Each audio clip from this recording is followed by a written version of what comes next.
Okay, I'm waiting for,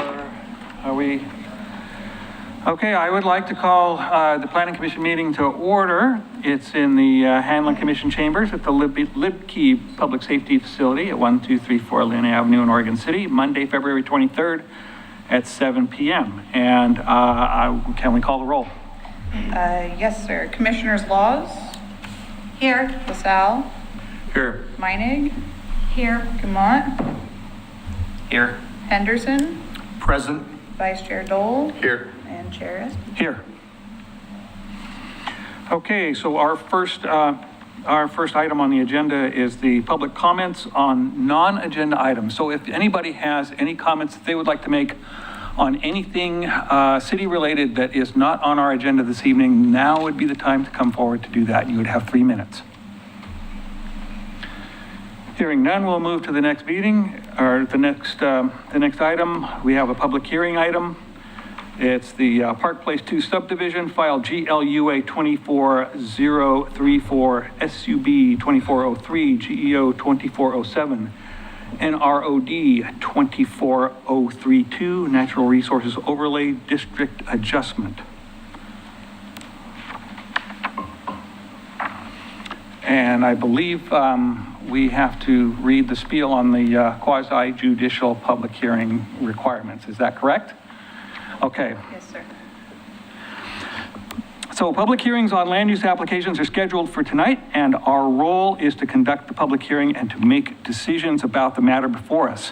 In making those decisions, we must apply the applicable codes and laws and cannot vary from or change those laws or codes. A staff report has been prepared for the application and has been made available to the public 7 days before this public hearing. The staff report identifies the approval criteria that apply to each applicant's proposal. Staff has analyzed the criteria which are contained within the staff report.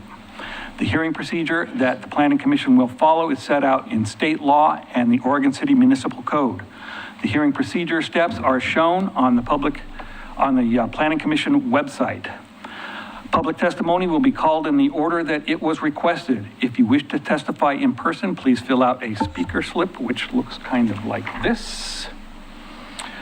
And it is available in the back of the room. If you wish to testify virtually, you will be called either from a request to speak email to city staff, or in advance of this meeting, or by raising your virtual or physical hand when I ask if there are any others in the audience who would like to participate. For the public record, please begin all testimony stating your name, the city of residence, and if you'd like to receive a copy of the notice of decision, please state your mailing address or email address to receive any more information about this hearing. Testimony and evidence should be directed toward the applicable approval criteria. If you believe other criteria apply in addition to those addressed in the staff report, identify and discuss those criteria and explain how and why you believe they apply to the application under consideration. Any person may submit written material while the public record is open on each application. Any written materials received by the city staff during the time period in which the record is open will be placed in the record. Written materials submitted during the public hearing must be presented to the city staff in order to become part of the record. And if a person intends to do a PowerPoint presentation, reports, pictures, or other exhibits used in their oral testimony to be placed in the record, copies must be submitted to city staff while the record is open. If they are not given to staff, they will not be included in the record. Any person wishing a continuance to present additional evidence and testimony or to keep the record open to respond to new evidence must make that request before the public testimony portion of the initial hearing has been closed. If the Planning Commission makes a decision in which you disagree, any issue that you may wish to appeal must have been raised before the Planning Commission in order to be considered by the City Commission, and in the event of further appeal to the Land Use Board of Appeals.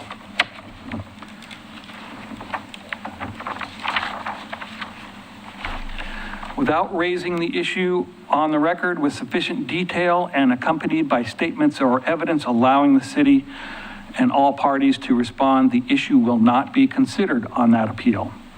In addition to participating orally or in writing and raising all issues during the Planning Commission proceeding, the filing of an appeal must include the required fee. A city-recognized neighborhood association may request a waiver of the appeal fee subject to the requirements set forth in our municipal code. In addition, the failure of an applicant to raise the constitutional or other issues related to the proposed conditions of approval with sufficient detail to allow the local government or its designee to respond to the issue precludes an action for damages in circuit court. Now we will go ahead and open the public record for this file, and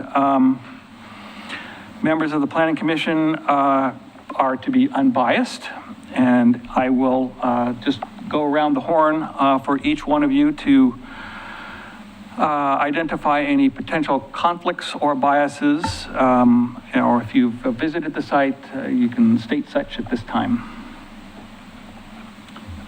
Commissioner Laws? I have been around the site because I have friends. It's our neighborhood school around the area. I have friends up in the area, more my kids' friends. I otherwise, don't have, it's our neighborhood school up there. Otherwise, for my neighborhood association, and I was Elyville neighborhood chair before.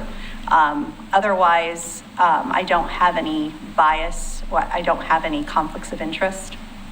So any of those relationships do not allow or do not create any bias on your part for making a decision on this item tonight, correct? Correct. Okay. Commissioner LaSalle. I'd like to declare ex parte contact. I have attended the Park Place Neighborhood Association meetings in regard to this subject several times.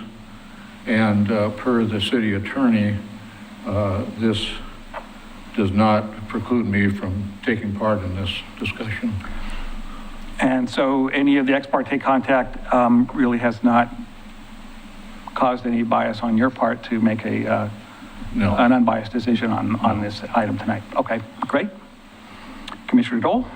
Yeah, no conflict of interest, no bias, no ex parte contact. I am familiar with the general area. I have no conflicts or bias. Commissioner Manning? I will state I live in the Park Place neighborhood, but I feel that I can look at all the facts and apply them to the criteria. So at this point, I have no bias, no conflict, no ex parte contact, and I do know the area. Can't hear you. Okay. Nope. All right, again, I live in the Park Place neighborhood, but I feel like I can take the facts and apply them to the criteria. So at this point, I have no bias, no conflict, no ex parte, and I know what the area is. I know where the area is. Great. Commissioner Gaumont, is that how you pronounce your name? Garmont. Garmont, thank you. No bias, don't live in the neighborhood, haven't visited the site yet, but plan to. As far as ex parte, I saw several Facebook posts in various groups, but just mainly trying to rally people to come give us their comments here. So I look forward to hearing from everybody. Great. Okay, Seth, Commissioner Henderson. Yeah, thank you. In all of my 5 days as a planning commissioner, I haven't had any ex parte contact. In terms of bias or conflict of interest, I do not live in Park Place. I have toured the site, though driving around it, you can't really access it without crossing property lines, so very limited exposure to the actual site itself. Being fully transparent, I am on the board of the HBA Greater Portland. I believe the applicant is a member of that organization, though I have never had any contact with any member of the applicant. Okay, great. Yeah, so we all know that any ex parte contact gets directed towards staff. We do not make any attempts to answer any of the questions that other folks in the public may have. Excuse me. Okay, great. Chair, so because we've heard 2 ex parte contact disclosures, now would be the time where we would ask anyone if they would like to rebut the substance of those communications. Very good. Thank you. Is there anybody that would like to rebut the testimony tonight from the part of the commissioners that they had ex parte contact? Hearing none, we will go ahead and move along with the meeting, and I think we'll have a staff report now from Mr. Pete Walter. Thank you very much. Good evening, Chair SB and Planning Commissioners and members of the public. Thank you for coming. My name is Pete Walter. I'm the Planning Manager for the City of Oregon City Community Development Department. And I'll be providing a 15-slide presentation this evening. And I'm sure it will prompt some questions, and there will be time available to answer questions once I complete the presentation.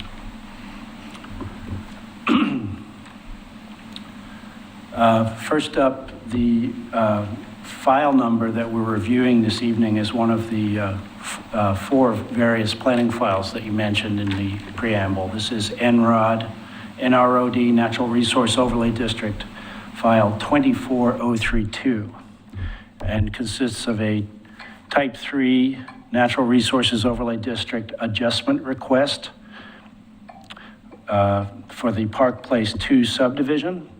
And I'll briefly explain the review criteria that's applicable to the various applications in this that we're talking about. Tonight, there's an application for adjustment to the Natural Resource Overlay District standards, and I'm going to explain what that is. This is a discretionary review by the Planning Commission concerning a protected natural resource. The relevant criteria are in Oregon City Municipal Code Chapter 17.49, and the adjustment criteria are in Section 200 of that chapter. The city has a consultant for Natural Resources Overlay District reviews, David Evans and Associates. They have reviewed the applicant's Natural Resources report for compliance and have recommended certain conditions of approval. The second part of the application is the majority of the review criteria in your long staff report. It concerns residential development, and under state rules governing housing, application review criteria for housing must be clear and objective and be able to be approved by staff through a Type 2 process. And that concerns the chapters that are listed here. And so I know there's going to be some confusion in the audience, and that's perfectly okay. If you can, please direct your public comments to one or the other of these things, because the staff and the city is bound by the criteria that are clear and objective. And that includes things like lot size, setbacks, traffic impacts, anything that is an engineering standard that has quantitative analysis associated with it are all governed by our municipal code in the chapters that are listed here. When discretion is required, in the case of natural resources, that bumps the level of review up to what is called a Type 3 review, which is what this public hearing is all about. And the city attorney may wish to chime in. Okay, great. As far as public comments, tonight staff is requesting a continuance of this public hearing. We're going to have a public hearing. We're going to hear all your comments. The record will remain open for all public to comment. Those comments may be emailed to me at this email address, which is on the public notice. We ask that your public comments be directed towards the applicable approval standards, and we will post all public comments received as they come in to the project website, which is listed here. It was also on the public notice. We will address the comments in the staff report, and we're having a running public comment summary that will be updated as we go through those. And that summary will also point to which chapters of the municipal code apply to a particular issue or topic, so that it's kind of a key to what we're looking at in that staff report. And it's a long staff report, so to the extent that we can, we'll try to provide page numbers, but we may just refer to the actual code sections. We'll address all those comments received to the extent that they're relevant to the applicable criteria prior to an April 13th Planning Commission hearing. And now I'll go into the application with a description of the existing conditions. This is approximately 55 odd acres in the Park Place neighborhood, which is in the northeastern part of the city. It is located between Holcomb Boulevard to the north and Redland Road to the south. Livesey Road intersects that area and is a small county road shown on the southern portion of the development area. I've shown the purple shaded areas here are the mapped natural resource overlay district, and this is the adopted overlay that the city has adopted. And when we regulate streams and habitat, this is the overlay that we start with. And it shows that the stream to the north, which is known as Tour Creek, which is a perennial stream that flows into Livesey Creek, and the intermittent tributary to the southeast flows into Abernathy Creek. This is from the applicant's report, and it shows, it's a zoomed out aerial photo of this area. The tax lots are indicated in orange, and the checkbox indicates whether that tax lot is involved in this application. And we can refer back to this if need be. This is the excerpt from the applicant's plan set that indicates the two areas of the natural resource overlay district that are being affected. The northwestern portion of the site has been proposed to impact the natural resources overlay district with a sewer crossing of Tour Creek, which would connect the subdivision to an existing manhole in Holcomb Ridge subdivision. That's a span of approximately 300 feet, I believe. To the southeast is where the subdivision's water quality facility, also known as a stormwater pond or stormwater detention facility, various names, is proposed to gather the majority of the drainage that would be resulting from all of this new impervious surface area, and that has to follow a variety of standards, including the city's stormwater and drainage design standards, in our city code, and also particularly for natural resource areas, there's a set of standards applicable to stormwater design and stormwater ponds, as well as utility crossings. And I'll explain what those two standards are.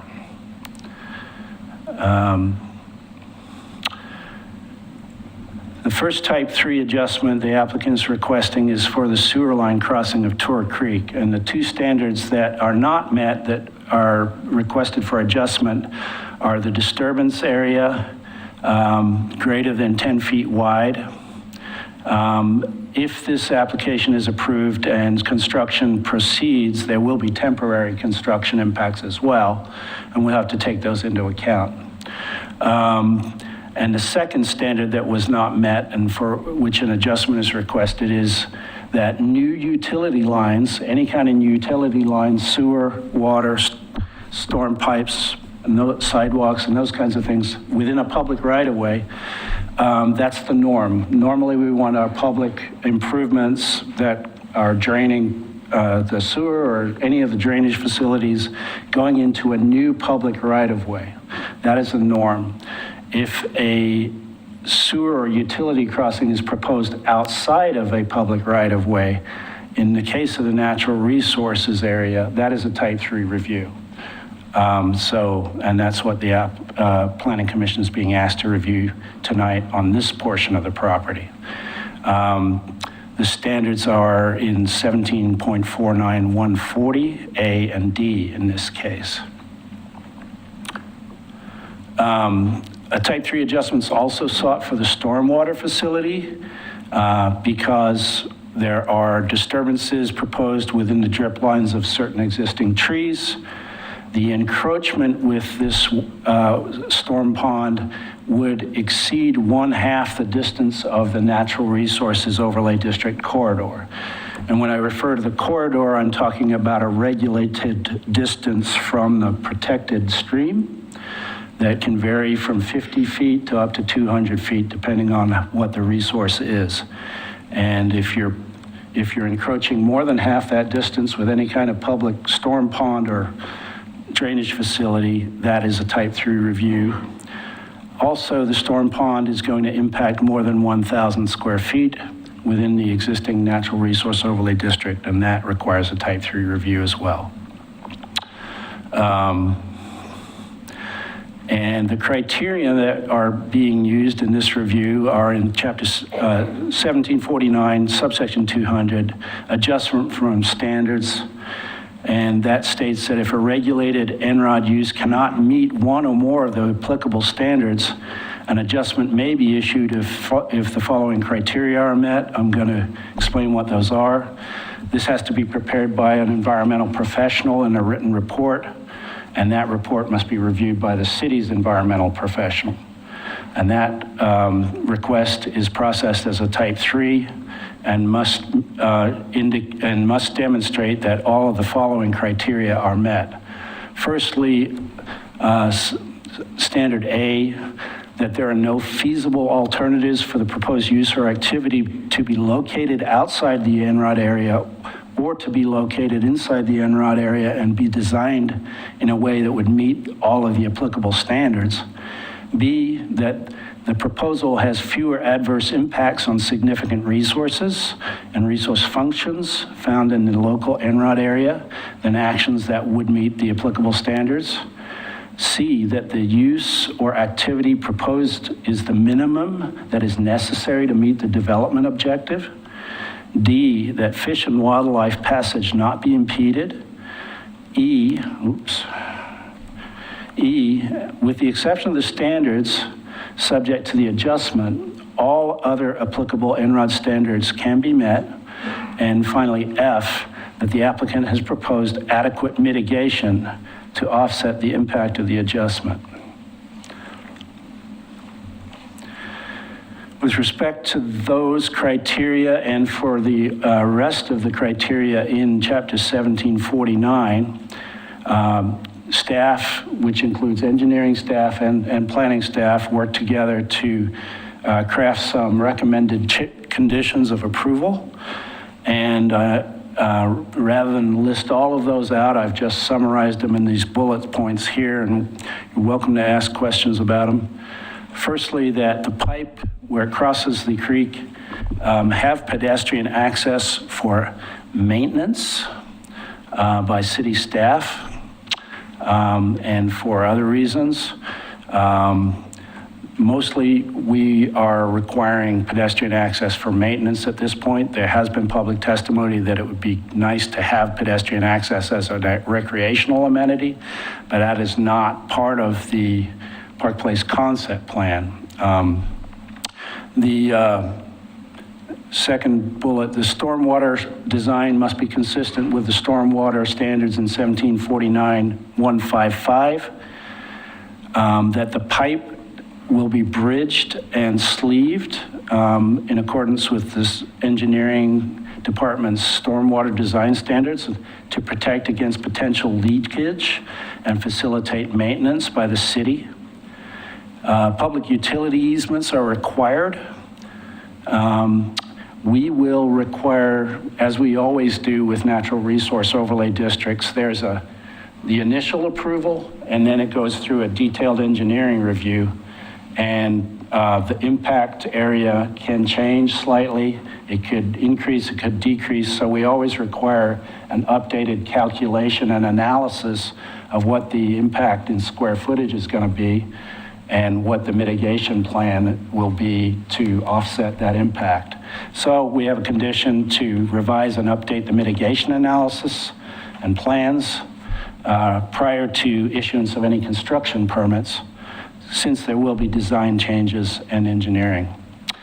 We also requiring that all mitigation be located outside of any PUEs.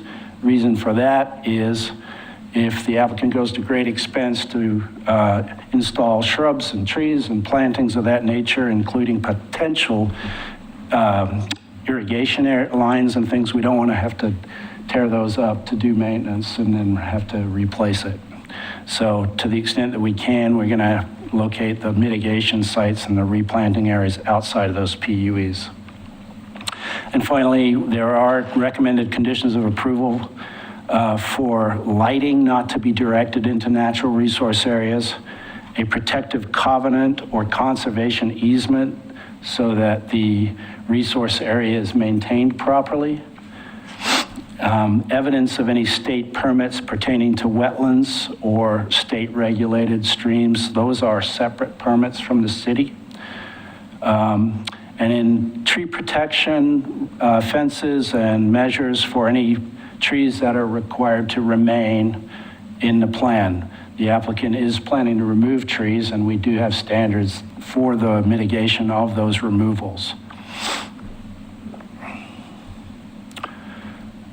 This is an excerpt of the mitigation plan proposal, and I know the applicant has some updated slides for mitigation that they're going to indicate when they give their presentation. But this, the sewer pipe crossing has mitigation proposals directly within the impacted area and also adjacent to it. The total NROD impact from the pipe crossing is approximately 5,500 square feet, and due to lot impacts, about 4,700 square feet. The total mitigation area proposed here is approximately 18,734 square feet. Mitigation for the storm pond has an impact area which is 26,624 square feet. The applicant has delineated the resource and applied the required 50-foot buffer and based their calculations on that. They're showing a mitigation area both within and adjoining the ANROD that totals approximately 50,000 square feet of mitigation, all told. Some of that mitigation area, because the corridor itself is in what is called a degraded condition, i.e. there's a lot of blackberries, invasive species, bare spots. It's not a pristine native landscaped area. Some of those mitigation areas would consist of just removing of the invasive species and reseeding with a native meadow grass mix, as opposed to planting shrubs and trees in every single square foot of that area. But where it's most needed, directly adjacent to the impact areas, there will be plantings that meet the NROD requirements. And within the NROD report, there's a lot more detail as to the numbers of plantings and those sorts of things. And we have conditioned, as I mentioned, an updated analysis prior to construction. So there's going to be a lot more discussion about this, and I don't want to belabor this too much. Our recommendation is to take public testimony. First, the applicant will speak. We're recommending a continuance to April 13th with the record open. And the reason that we're recommending that, we had recommended March 26th, but it turns out that there are two big items for the Planning Commission to consider, and we want to be sure that we have a quorum on March 26th as well. With the applicant's agreement, we're hoping to get that continuance to April the 13th. All comments received will be compiled and updated. The record will be open. The other part of this is that our Natural Resources Committee, which I am the staff chair for, or not chair, sorry, liaison, is entitled to review of land use applications that potentially impact natural resources. Their meetings do not always coincide with public hearing notices and those sorts of things, so we kind of have to call their meetings ad hoc when the need arises. The NRC does not review a lot of applications, but they are entitled to comment on them. So we are going to present this to the NRC on March 11th and bring the comments back to the Planning Commission on April the 13th. And with that, I'd entertain any questions you have. Thank you, Pete. Are there any questions, staff from the commission? Hearing none, I think at this point we can have the applicant come up and provide their presentation. Oh, I'm sorry, my mic was off, I apologize. So we can have the applicant come up and present.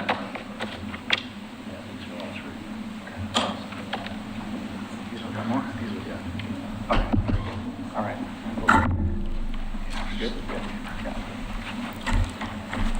Good evening, Chair Espy. My name is Harlan Barrow. I'm the Land Development and Acquisition Manager for Icon Construction. Welcome. Just briefly, want to thank city staff for the effort in putting together the staff report and reviewing all the materials. And now I'll turn it over to Hayden with Amirio to make a presentation for you. Okay. Thank you. Good evening, Commissioners. I'm Hayden Wooten with Amirio Design. I'd like to reiterate what Harlan just said there and thank Pete for all his time on this application. He's been incredibly helpful throughout this process. And he has covered just about everything I was hoping to cover tonight. So I will keep my presentation here fairly quick and then move on to answering any questions you guys might have. So if we can move to the next slide and get this started. So quick project summary here. Our subdivision is going to be about 59 acres, as Pete mentioned. We'll have 219 lots in 2 different zones, but the primary zone is going to be R5. We will have then 16-ish acres of open space set aside, primarily in the natural resource overlay zone. As Pete has mentioned, this meeting is fairly limited in terms of the decision criteria applicable to this project. We have that listed as 1749-200.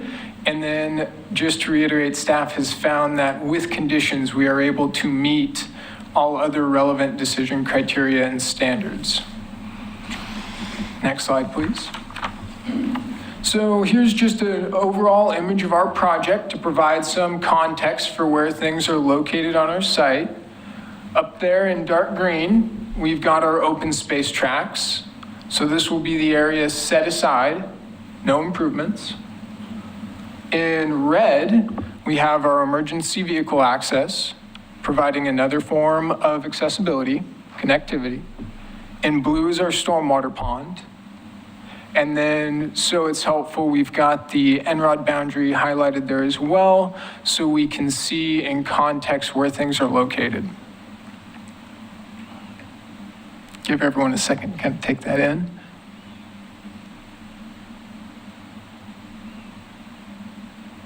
Next slide, please. So Pete has already shared plans for our impacts, and so we can kind of breeze through these fairly quickly. They're the same images and same numbers shared in staff's presentation. And so the next slide here you'll see will be the mitigation plan we have put together so far. Obviously, this will be refined as we continue to have conversations with staff in the next month as we visit with the Natural Resources Committee and then work through engineering in the future. But as of right now, you can see where our shrubs, trees, improvement areas are going to be located. You can see some generalized quantities there based on our impacts at this time. So this will be for the stormwater pond. Our next set of slides will be the same information for the sanitary sewer connection. Same map that Pete has already shared, and now we'll move on to the mitigation plan for the sanitary sewer system. Similar situation, trees and shrubs called out, and then the areas will improve the existing conditions as well. believe that we've got a few more slides left. So just to reiterate a few things here, we have provided adequate mitigation in line with the applicable code section. All proposed plantings at this time are based off of Oregon City's approved tree list. And then we have met the other applicable criteria in the Natural Resources Code section.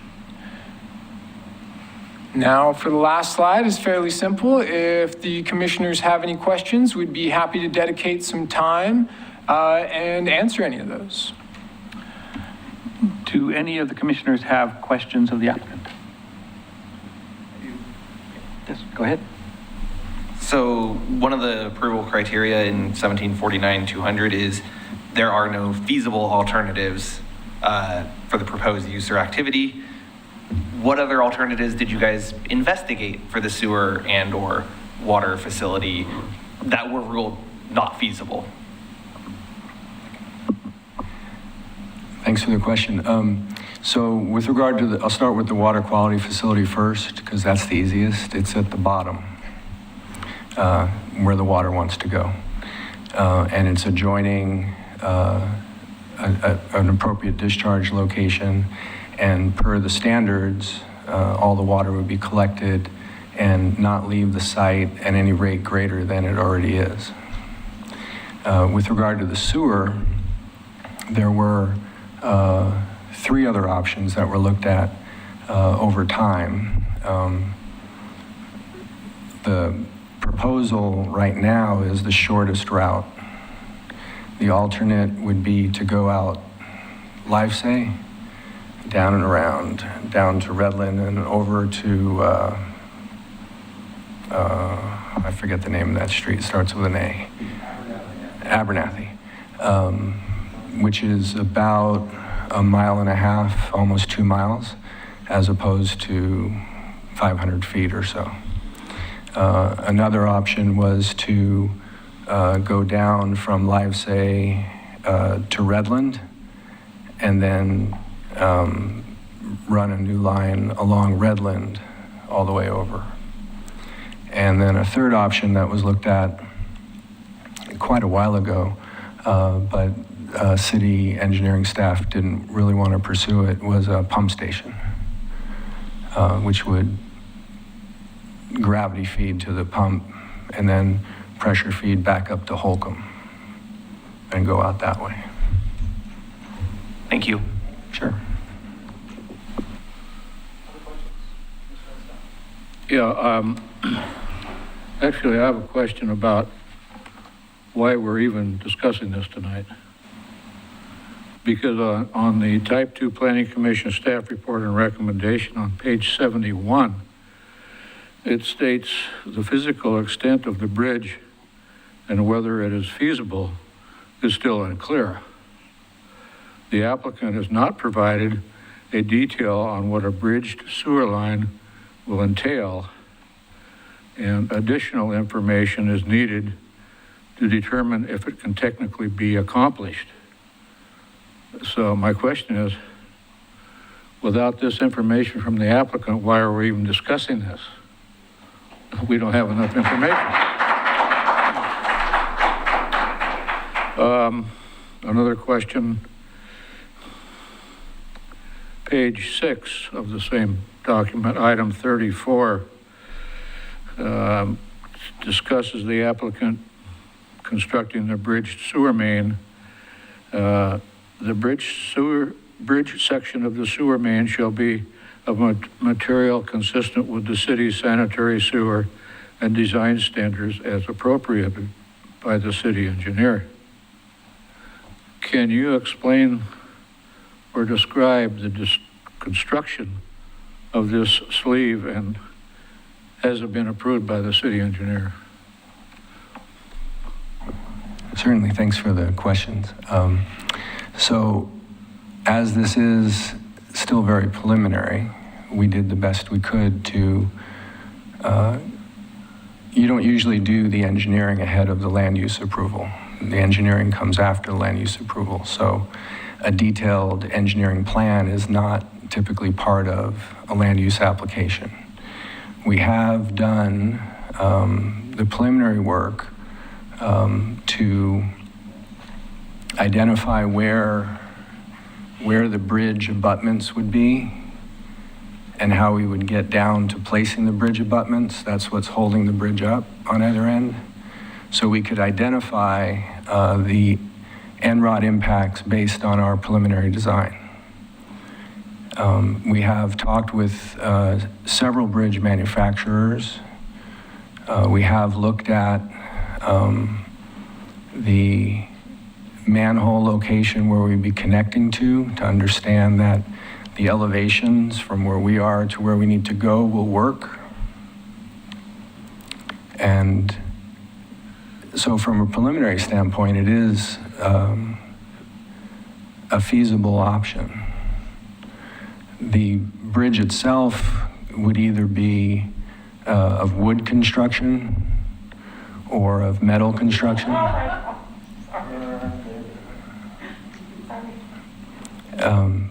With a deck, the pipe would be under the deck.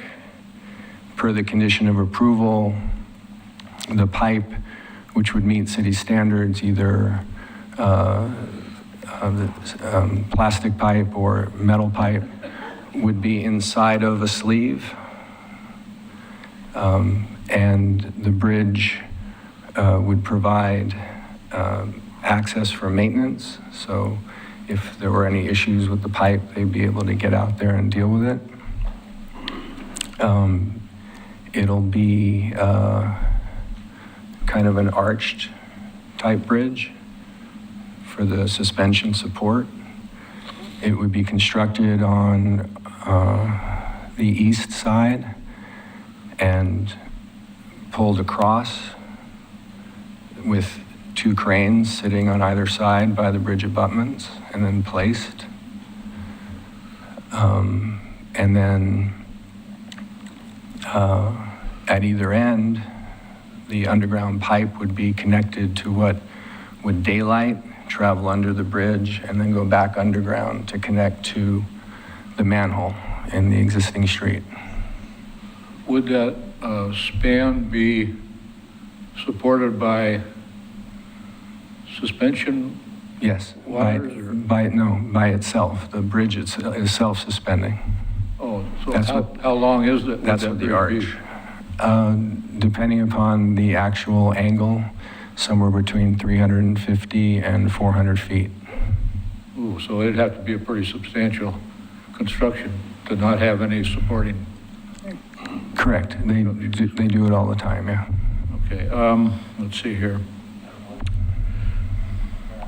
Page 6, item 35 refers to a public easement, utility easement, made at each end of the sewer line, especially where it connects to Oak Valley. So can you kind of help us with the description of those easements? Is it roadways or paths or what? It would be an easement that the pipe would be traveling in underground. Oh, I see, okay. So when it connects to Oak Valley, is that connection at a public Once it gets property or once it gets to the right of way, that's public. Between where our property ends and to get to that right of way is crosses a city property and a private property that we would need to get an easement across. Okay, well, you haven't got to that point to look for easements from them. We've discussed it with the property owner. We don't have it in place yet because we don't know all the requirements. Sure, okay. Well, let's see here.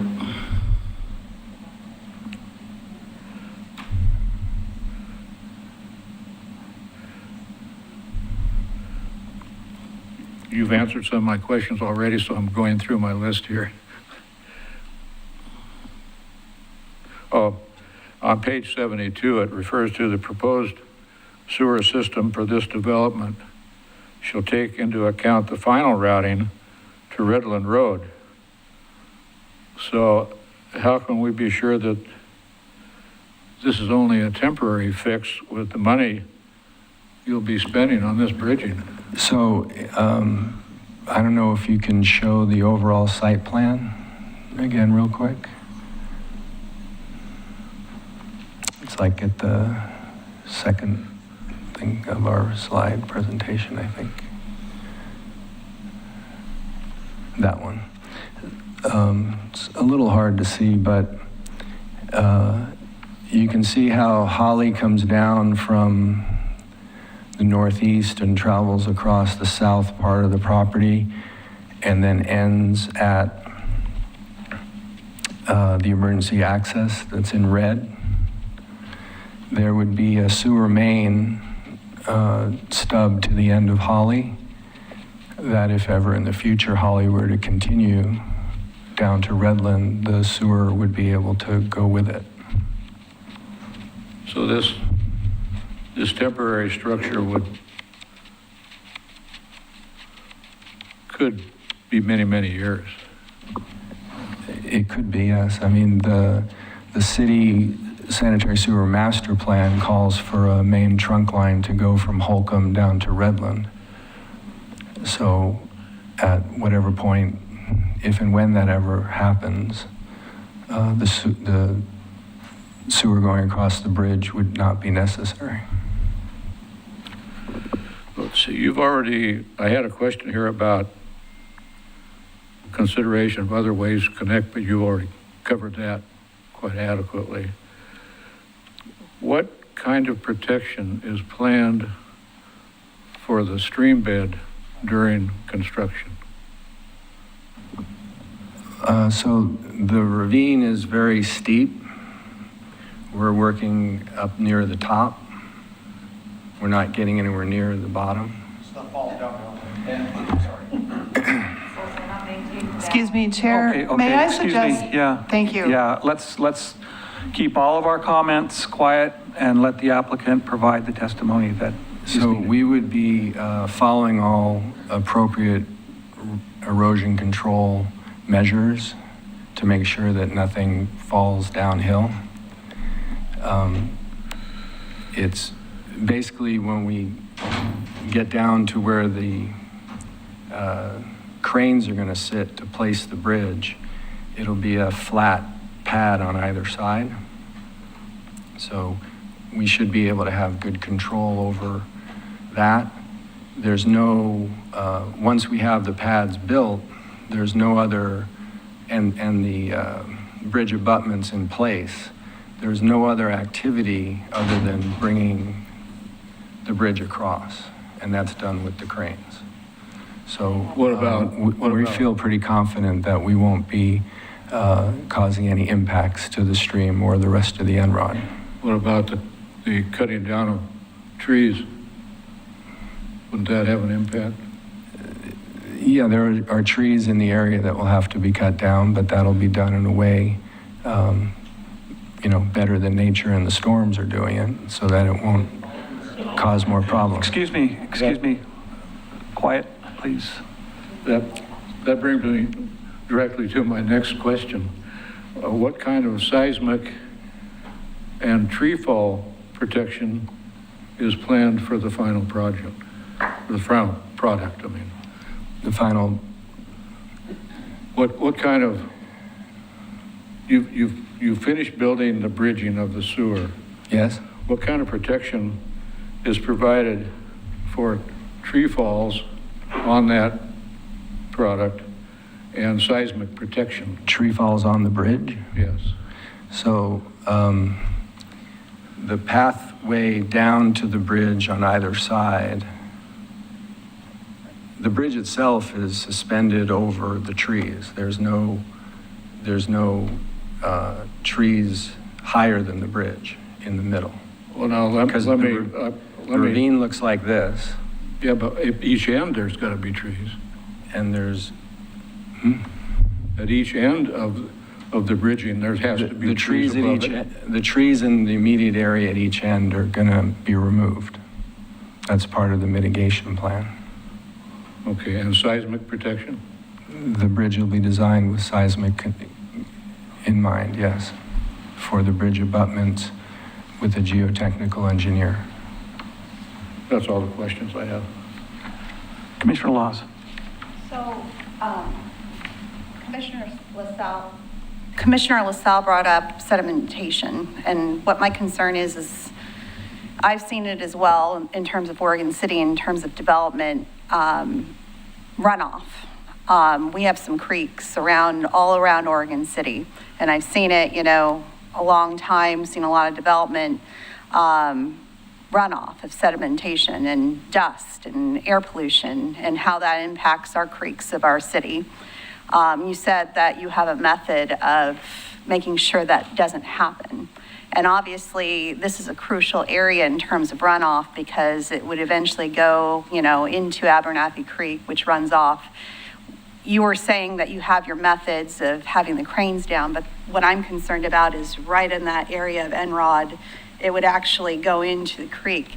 You said you had ways of preventing that. Could you go into more detail about that other than just having the equipment there? And then also how you address air pollution, because likely this would happen. What months would this happen, and what you would do to prevent that?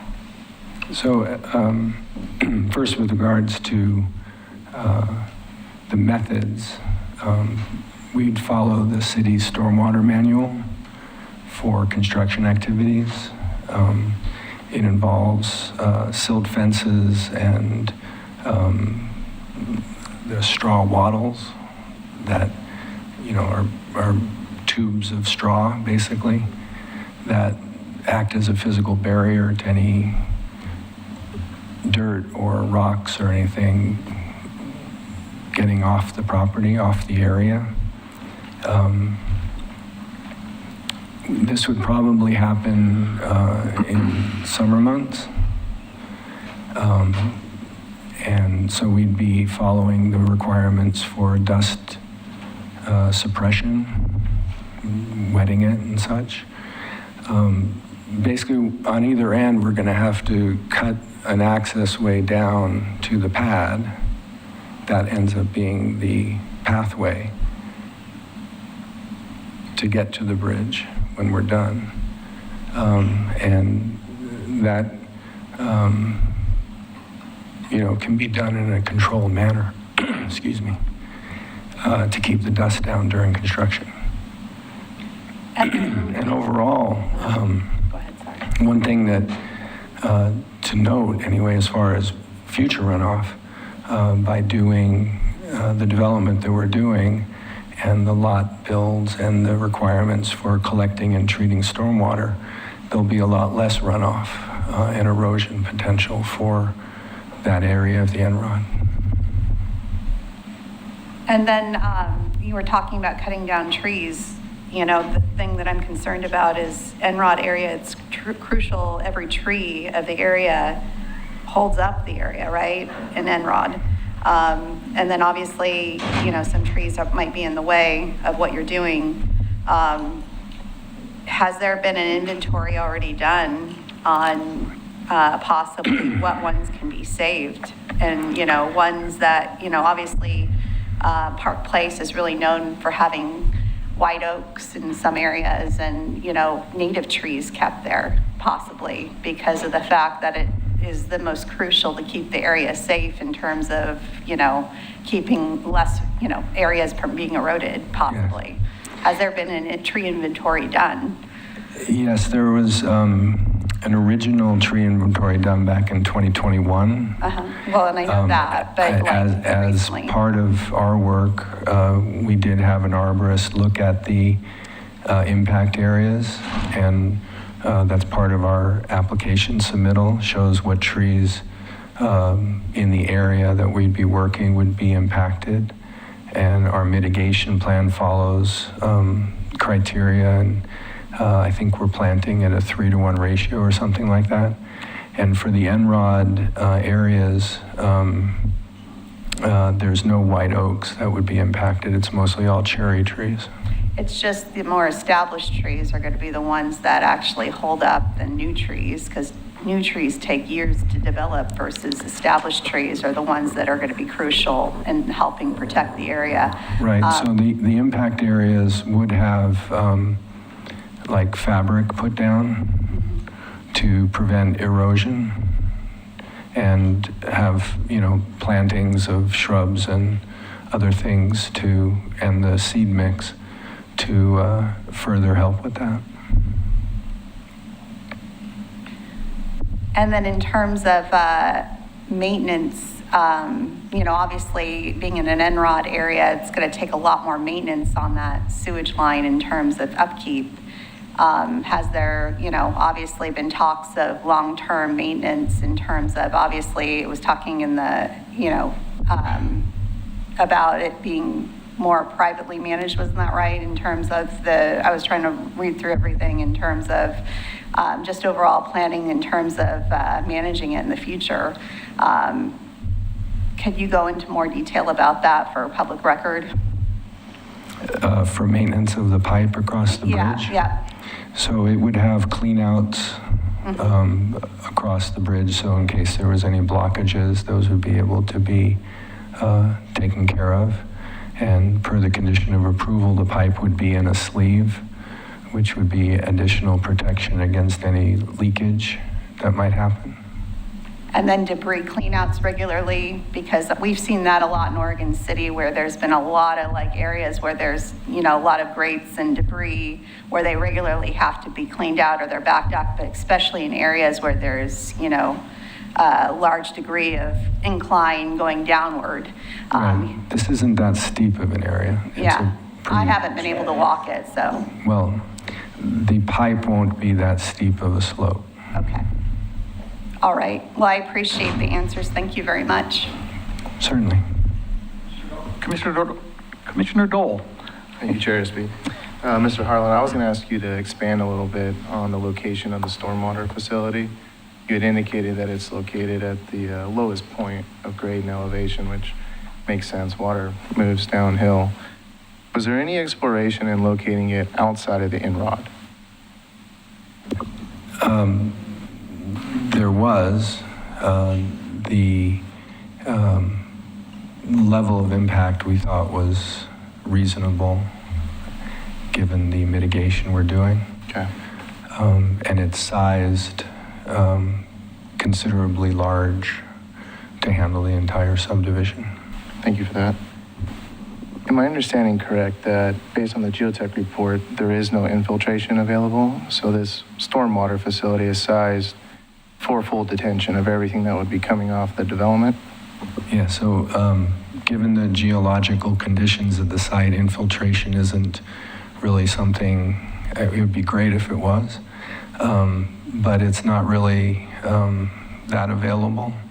And the ability to have, the ability to have like street side swales and other green type features is kind of limited due to the topography, because those type things, you can't have really much slope for them to be useful. And because this is a very topographically hilly site, a lot of the streets will have grades that don't really allow for that, which is why the water quality facility was larger. That makes sense. How much downstream analysis did you do on that? How certain are you that that stormwater facility will never overflow and impact streams downhill from it? Well, it's sized per the requirements of the code. Okay. Thank you for that. I just wanted to make sure. You had also mentioned that city staff did not want to entertain a pump station for sewer.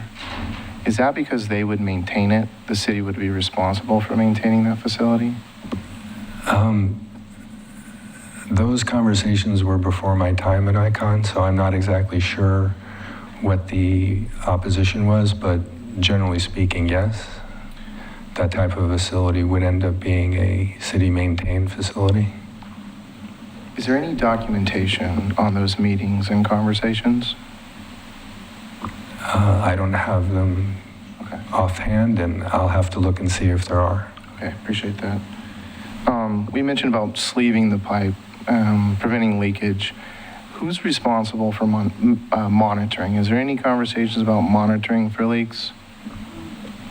So we just got the staff report when it was released on Friday or Monday. So there hasn't been really any discussion about it other than that it'll be sleeved. And yes, there are ways to monitor for that, to know if there's leakage occurring. Thank you for that. It was also mentioned that there's approximately 16.6 acres of open space.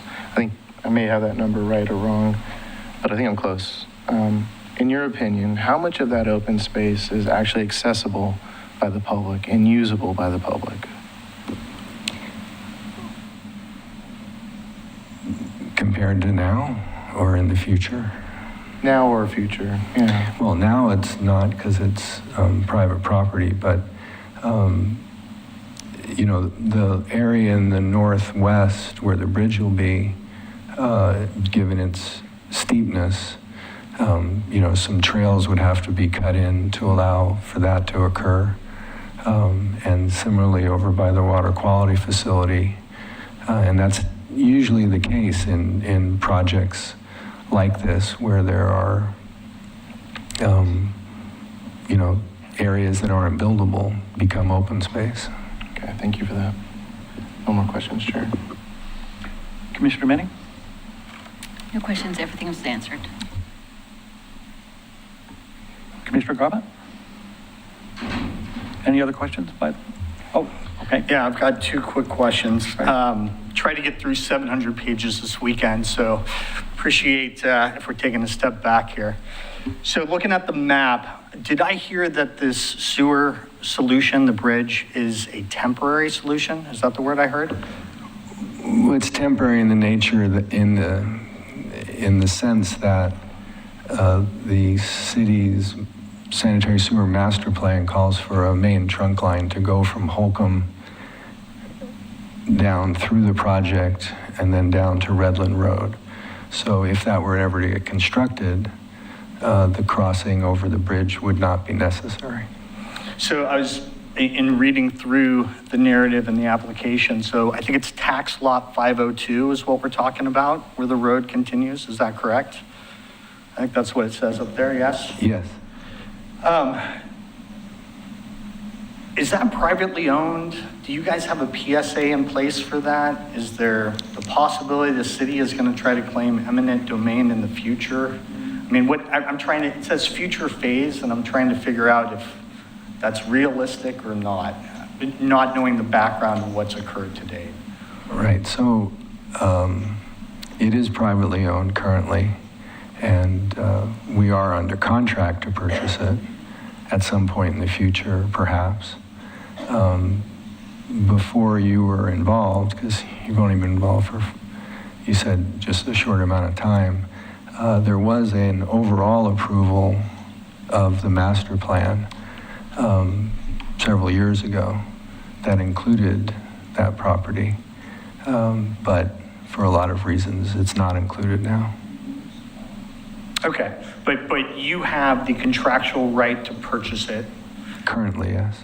Yeah, and that would be a long-term solution.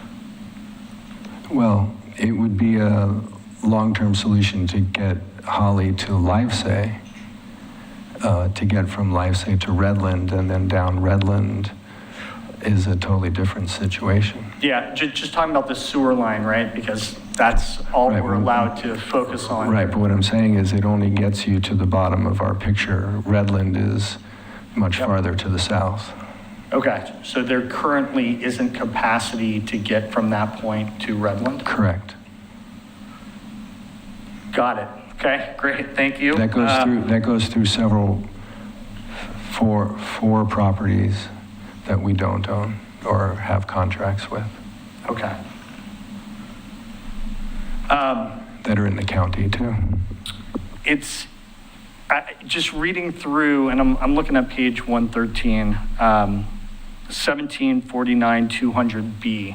It's really interesting how it's written because it says the proposal has fewer adverse impacts on significant resources and resource functions found in the local NROD area than actions that would meet the applicable environmental development standards. So essentially it's saying we can't meet the standards, but what we're going to do is going to have fewer adverse impacts. And reading what staff had stated, The applicant shall provide written justification responding to the adjustment criteria to demonstrate that the standard is also met for the water quality facility impacts into the NROD. So I read that as currently today, it's assessed that your solution for the sewer is less adverse impacts, and that you will be writing a justification for the storm retention area. Is that accurate?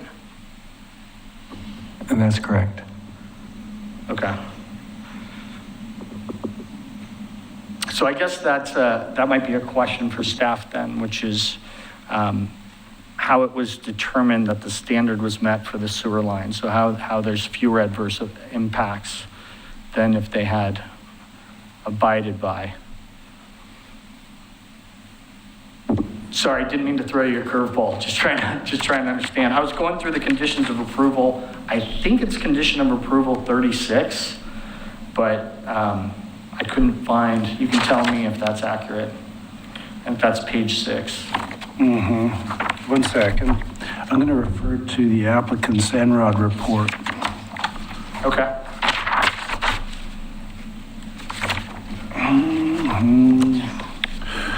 Actually, it was in their narrative.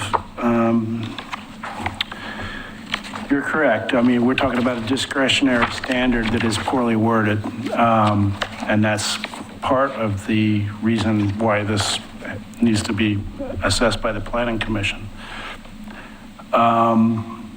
First, I would say that part of the discussion should be a holistic discussion about what the condition of the resources are that are close to or in the impact area. And in the NROD report, they have, stated that the majority of that area is degraded. So I would just take that and kind of put it in the background. Fewer impacts than the clear and objective review.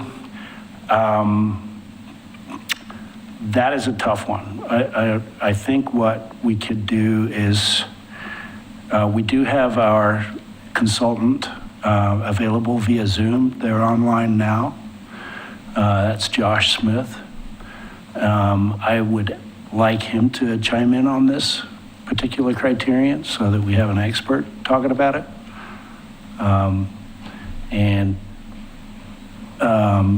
The condition that we have for additional mitigation analysis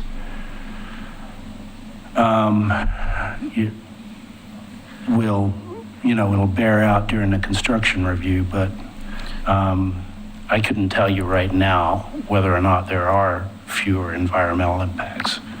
This is going to NRC, right? Yeah. And so I imagine they're going to hone in on this section, and they're going to say, "Hey, can you help me understand how it's fewer adverse impacts?" Well, I think having raised the point, I think it's a great discussion point for the NRC, and I'd like to bring it forward to them too. Yeah.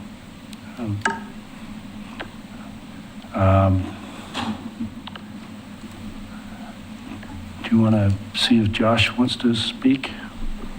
I've requested him to unmute, but if he's available. Mm-hmm. If this is continued, can we get all the people that are sitting here before they leave? So Josh is unmuted. So Josh, could you add any commentary to the conversation, please?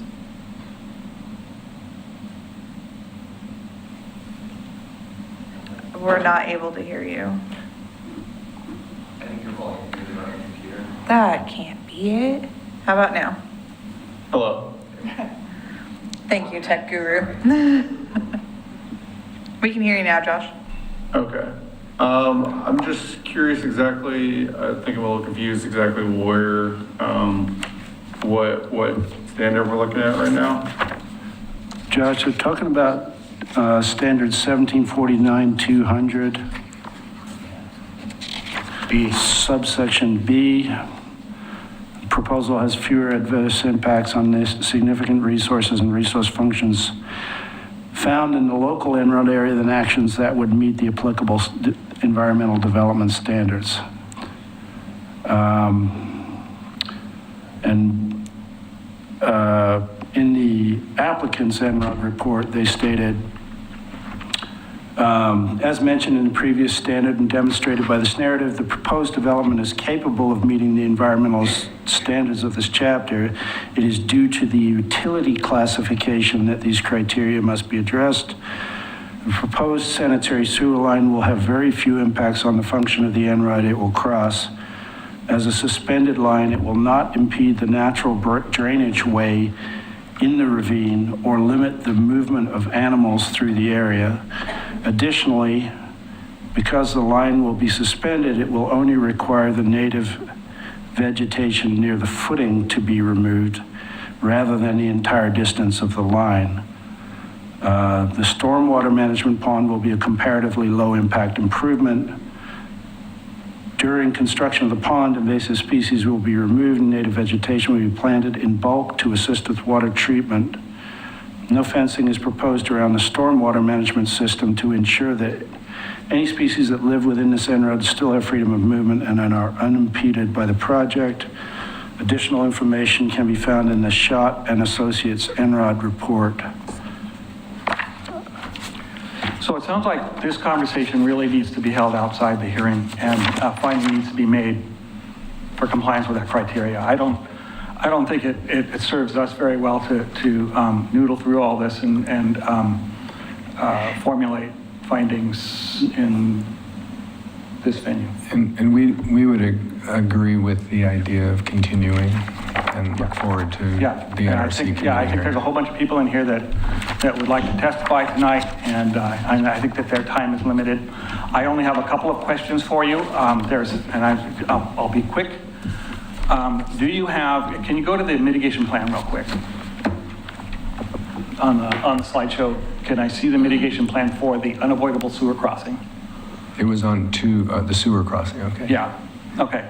So is there... That's the water quality one. There you go. In the submittal documentation, is there an impact area that shows all of the impacts to that area during the construction phase of the project? This all the grading, the amount of cubic yards, it shows the square footages that we would impact, yes. Yeah, okay, so then does the mitigation plan, is that in parity with where you guys are going to be grading? Yes.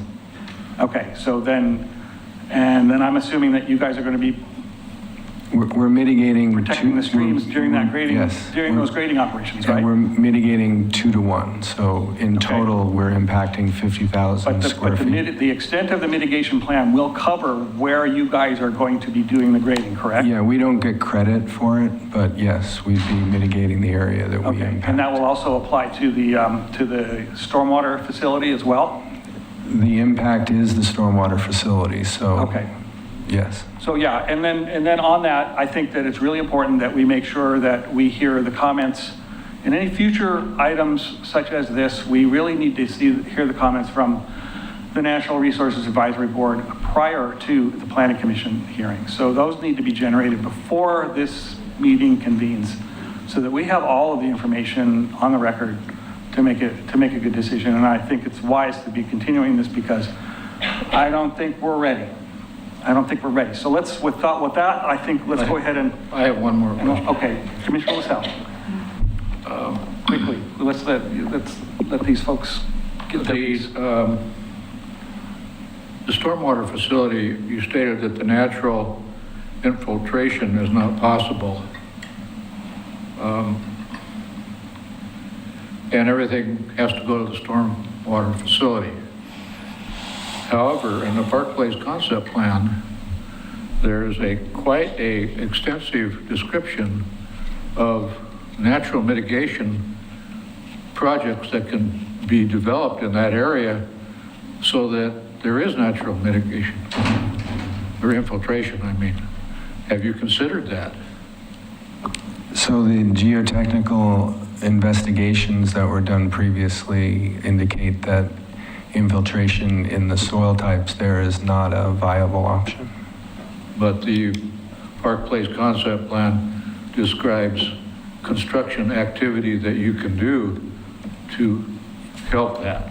Yeah, and as I pointed out, some of the things in the concept plan talked about street side swales and things like that that don't work in high slope streets because the water's flowing too fast. Well, I think it also describes methods that can be used to slow the water down, but I'm not going to get into the details of that. And again, it's all somewhat preliminary. I mean, the water quality facility was sized to handle all of Park Place Phase 2 as well as Park Place Phase 1. Okay, are there other questions? Okay. So one of the proposed approval criteria is that the proposed sewer system shall take into account final routing to Redland Road as we discussed, and provide a design that can be easily rerouted in the future. And as the audience has mentioned, and we've all realized, water and sewer need to flow downhill. So how is the sewer flowing to the northwest, but the water retention pond is in the southeast? And how would you make that so that you could then reroute it to Holly, since it all needs to go downhill? The sanitary sewer? Yeah. So the way that it runs out over by there, if you see that street that's kind of curved on the map there, Yeah. that line can go back to Holly because that's higher than Holly. So it would loop back. It's just that it would discharge across the bridge for now. But what about like house number 21 or 22 that would ostensibly be lower on that loop? That would go back toward Holly. Right now, or? No, it would go that way now, but it could be altered to go back toward Holly. Got it. So you would like have to dig up and... There's probably some sections of the local street piping that would have to be adjusted for grade, yes. Got it. Okay. Thank you. I'm good. Okay. Hearing no further questions, I'd like to take the first item of public testimony, and I'll have Tom Guile. Okay, thank you very much, and we'll look forward to Yes, thank you for your- possibly thank you for coming your back for some testimony. rebuttal after the public comments. Yes, thank you. Can you put the map back up there for a minute, the map of the overall? The overall map? Yeah, absolutely. Can we have the overall map come up? Yep. Is that by clicker? The overall development plan. Oh, okay.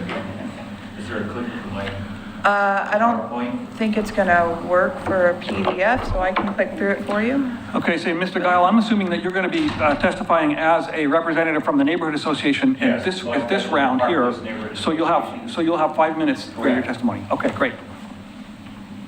Thank you. I'll start in a minute after I get everything. No worries. ready. Okay.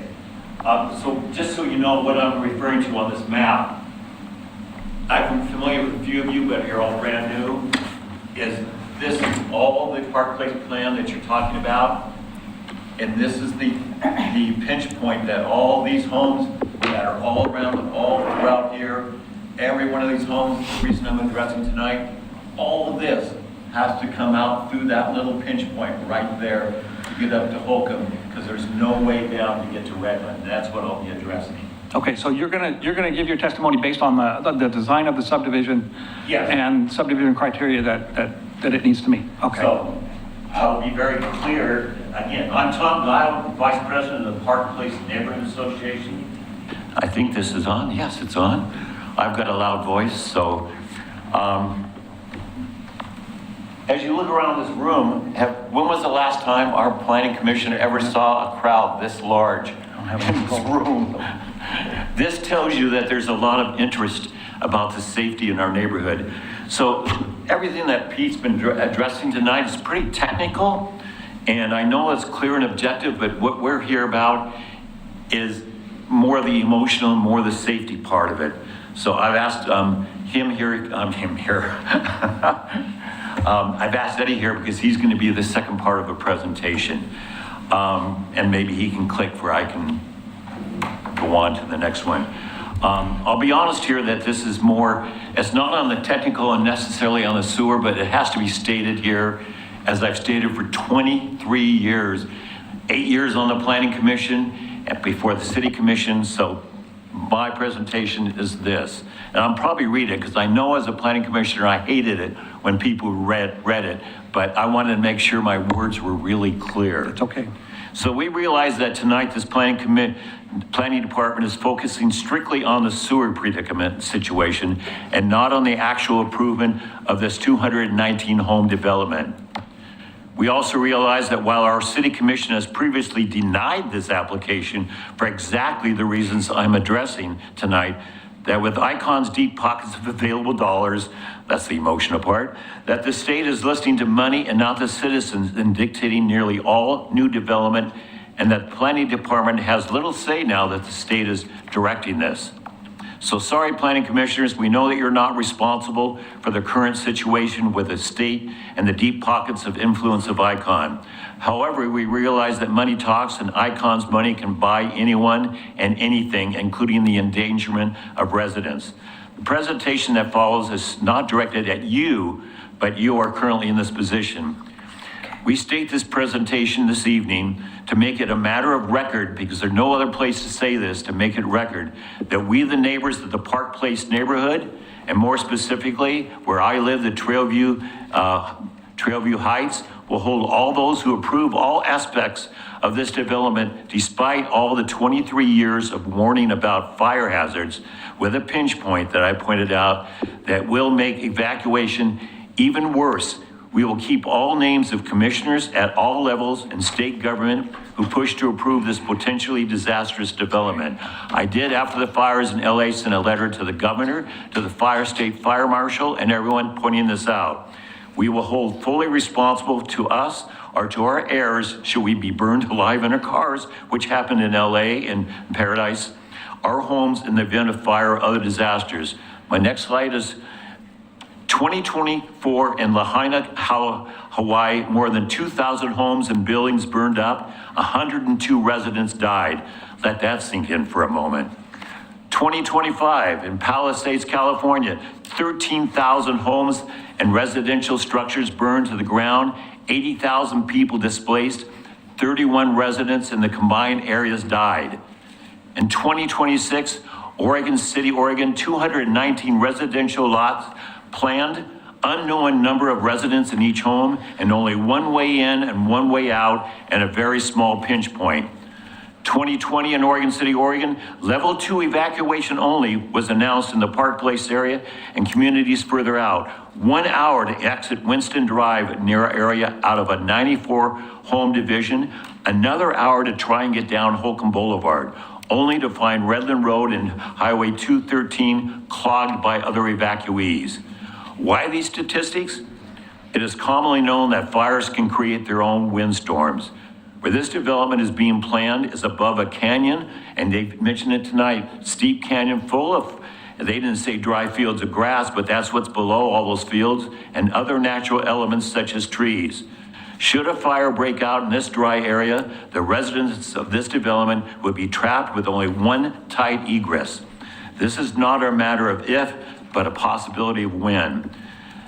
After numerous meetings and public presentations for 23 years, our own city commission unanimously denied this application due to the dangers involved. It is back now only because ICON begged and pleaded with the state and took to the state senate, Luba and all those who wanted more homes. The fire danger and evacuation problems still exist.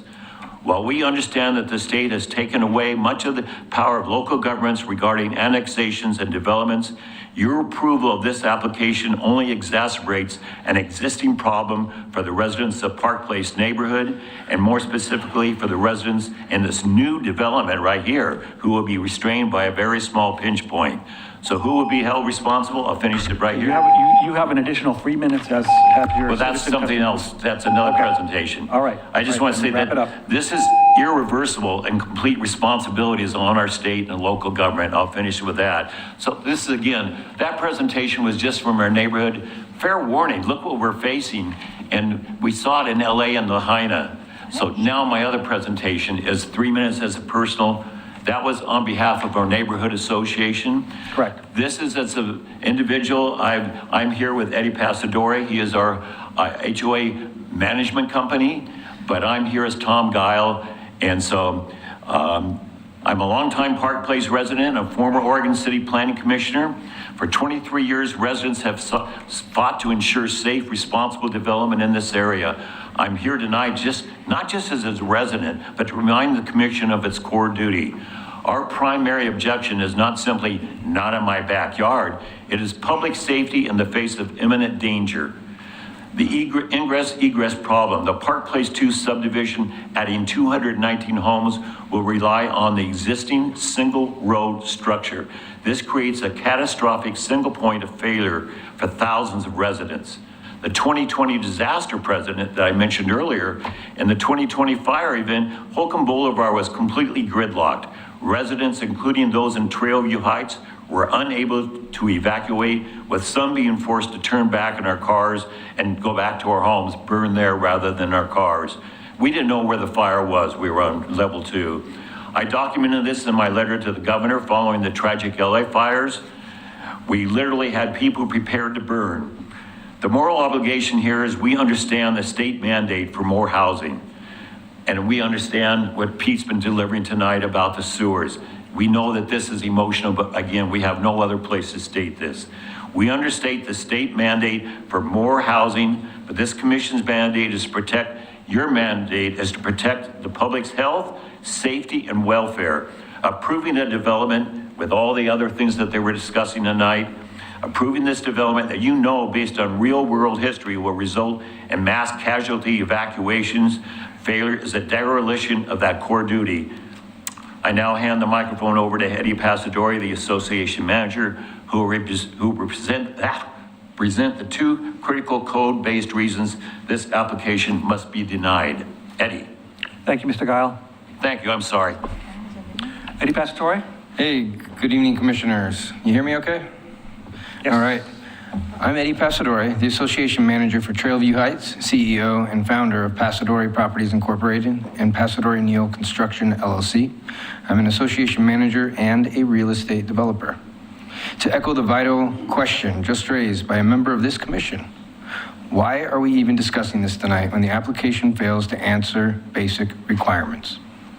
We're asking you to deny this application for critical code-based reasons that ultimately come down to one thing: protecting human life, as Mr. Guile has just laid out for us. The city's adopted Park Place concept plan was built on the fundamental premise of providing 2 primary connections between Holcomb Boulevard and Redland Road, specifically naming Holly Lane. The sole purpose of this was to relieve traffic congestion and ensure multiple evacuation routes. But if you look at the applicant's own map on the screen, they have replaced this vital public escape route. Can we get that up there? With a restrictive, quote, emergency vehicle access, end quote, shown in red. Now let's be careful about that. What is an emergency access road? It's for fire trucks to get in. It does absolutely nothing for the thousands of residents that Mr. Guile just represented trying to get out. We all know the history of the 2020 gridlock. Approving a plan that abandons the Holly Lane mandate creates a catastrophic single point of failure. This isn't about traffic convenience. This is about choosing life safety over a deadly fire trap. Beyond the egress failure, this is a glaring contradiction in their Natural Resources Overlay District, or NROD, proposal. The developer's team just stood here and admitted that the steep topography and geology of the site are so challenging that natural water infiltration won't work. Yet in the very next breath, they defended their stormwater facility, shown in blue, sitting right on the NROD boundary, by claiming it is simply sized to code. Commissioners, they cannot have it both ways. They cannot claim abnormal, extreme site conditions to excuse their design, but then rely on bare minimum code standards to guarantee our safety. If water cannot infiltrate the soil, it will sheet off this steep terrain directly into that pond. An abnormal site requires an abnormal retention size to prevent overflow. This is exactly why OCMC 17.49.200 requires a discretionary review. Your hands are not tied by a developer checking a minimum code on a maximum risk site. Given the steep terrain, they must demonstrate with the highest standard of proof that their plans will not compromise the NROD. Their own admissions tonight prove that they have not. We ask you to exercise your core duty. Please deny the Park Place 2 subdivision application. File numbers GLUA 24034, SUB 2403, GEO 2407, and NROD 24032, based on the catastrophic egress risk, the concept plan violation, and these unresolved technical deficiencies. Thank you for your time. Okay, thank you, Mr. Passadori. Okay. I'm going to have to ask everybody to refrain from applauding from the testimony, if you could, please. Okay. Dan Olner.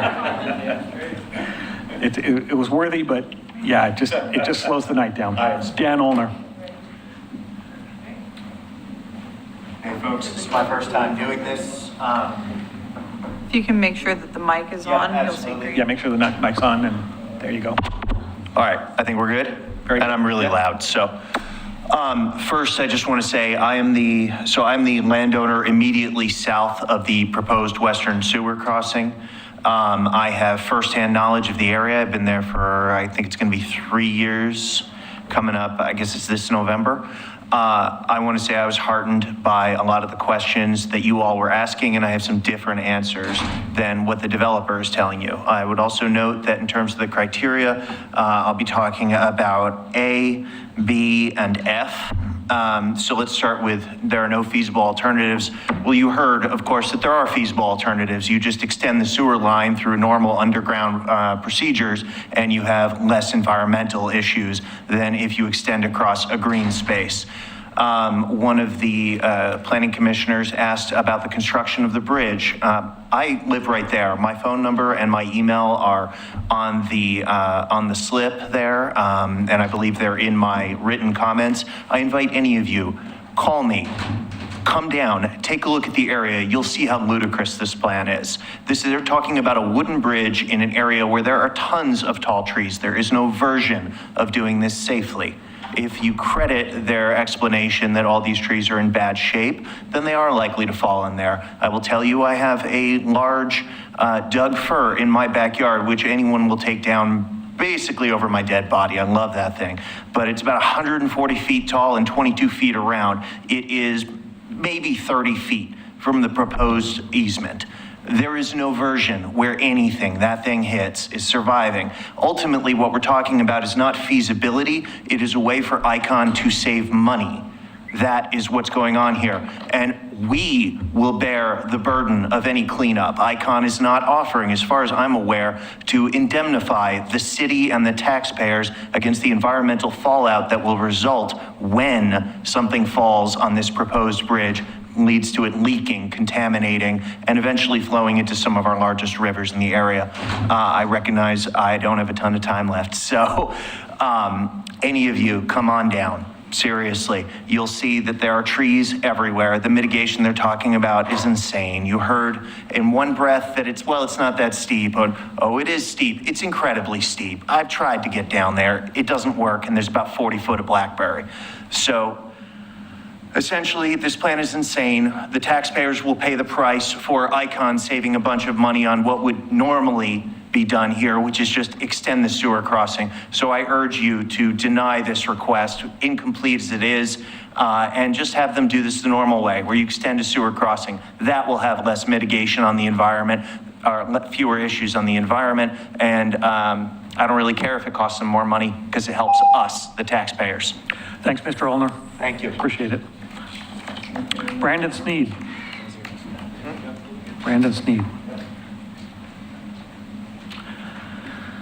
State your name and place of residence for the record. I'm Brandon Sneed. I live at 16448 Oak Valley Drive, one house down from Dan's.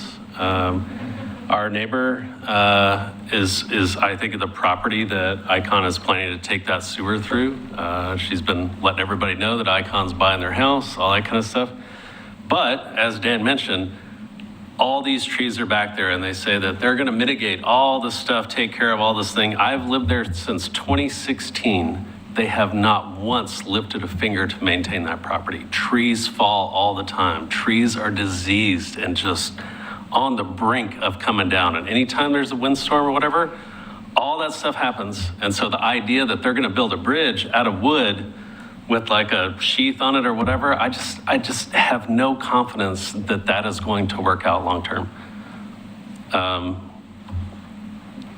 I'm getting a little worked up because I'm kind of irritated, but especially listening to their testimony and all the stuff that they don't really have answers for, you know, like it's steep, but it's not, and it's comedy.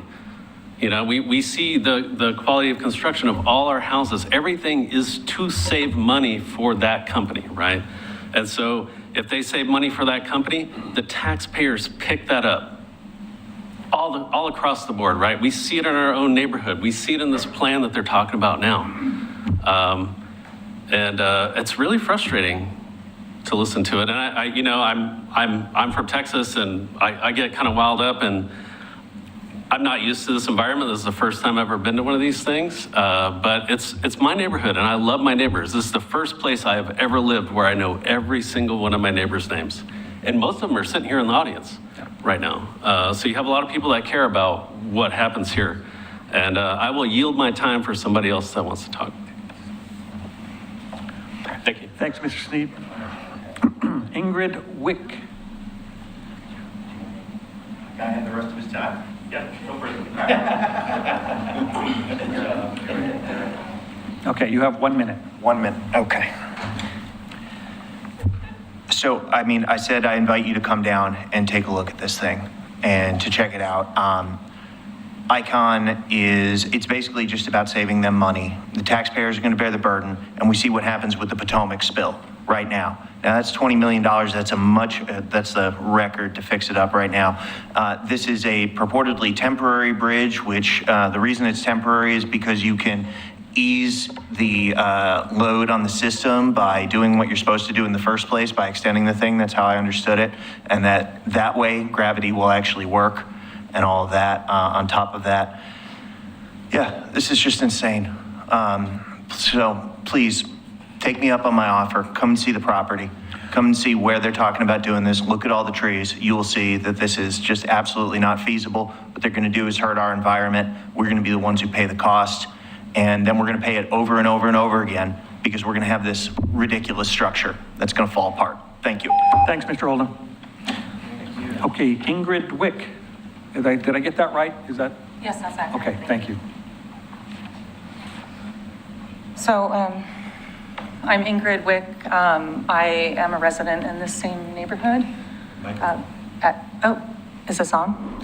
At 16448 Oak Valley Drive. So on behalf of myself, my neighbors who value environmental safety and the long-term protection of our natural resources, thank you for the opportunity to speak this evening. My comments focus on the findings required under OCMC 1749-200, an adjustment from the Natural Resource Overlay District or an NROD may be approved only when each criterion can be clearly and affirmatively met. First, the code requires proof that no feasible alternative exists that would avoid or further minimize disturbance with NROD. The applicant has presented a preferred alignment for the sewer line, but preference is not feasibility.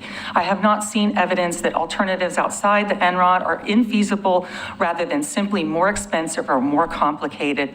The code prioritizes avoidance precisely to protect environmental safety. Second, the adjustment must result in less impact to significant natural resources than strict compliance. A sewer line across protected land is not a reduced impact. It is permanent intrusion that brings construction disturbance, vegetation removal, long-term maintenance access, and ongoing risk to soil and water quality. From the perspective of nearby residents, this represents an increased risk, not a reduction. The code also requires disturbance to be limited to a minimum necessary. A linear utility corridor establishes a long-lasting footprint that will be revisited repeatedly for inspection, repair, and replacement. Even careful construction does not eliminate long-term consequences of placing infrastructure in protected land. I have 1 minute left, so I might have to cut it short. OCMC 1749-200 further requires that fish and wildlife movement and ecological function not be impeded. This is not vacant land. This is an active, natural area supporting birds, frogs, and other wildlife that depend on clean water, stable soils, and undisturbed habitat. I happen to listen to them every evening. Amphibians in particular are highly sensitive to changes in runoff, sedimentation, and water quality. These impacts accumulate over time and are often irreversible. I also want to speak plainly about feasibility. We are being asked to accept that a roughly 400-foot wooden bridge built to carry a sewer pipe across protected land and described as kind of an arched bridge support is feasible and compatible with NROD standards. This sewer is proposed to remain for decades, meaning decades of inspection, maintenance, disturbance. This is not a minor accommodation. It's a major infrastructure placed in protected land. And I will leave it at that. Thank you. Thank you, Ms. Wick. Very well said. Lee McCarty. Lee McCarty.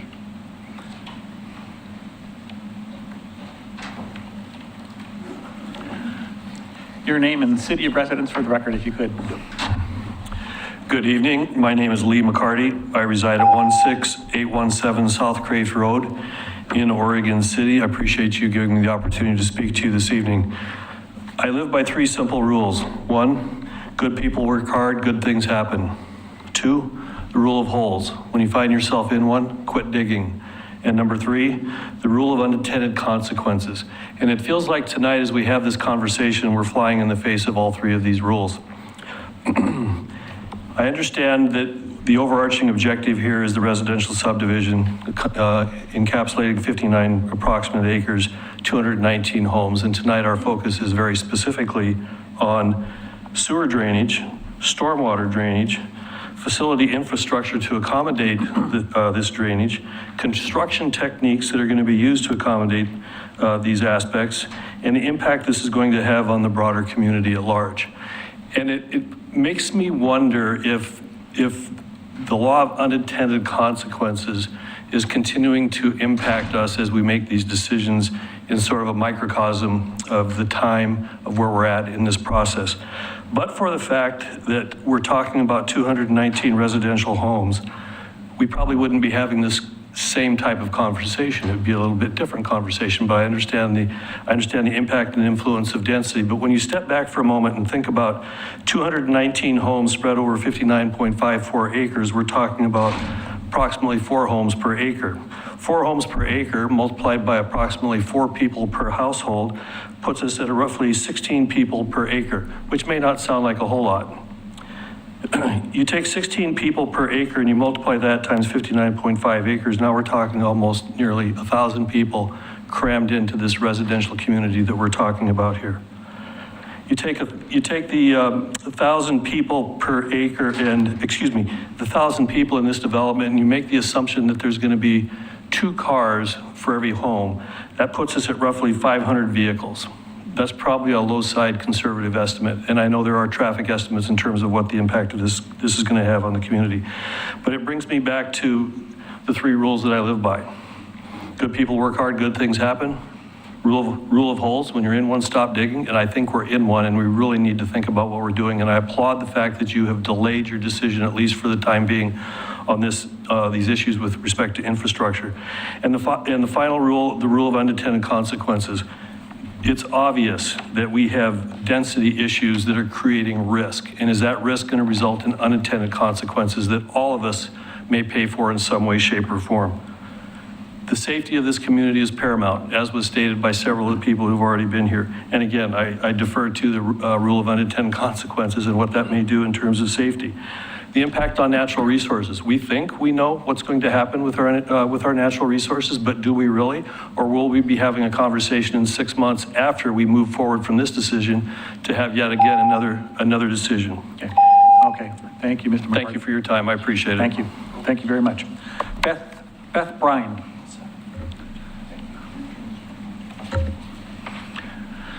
Name and city of residence for the record, if you could, please. and make sure that your mic is up and on. Yeah. Is it on? Yeah, I think it is. It's green, it looks like it's on.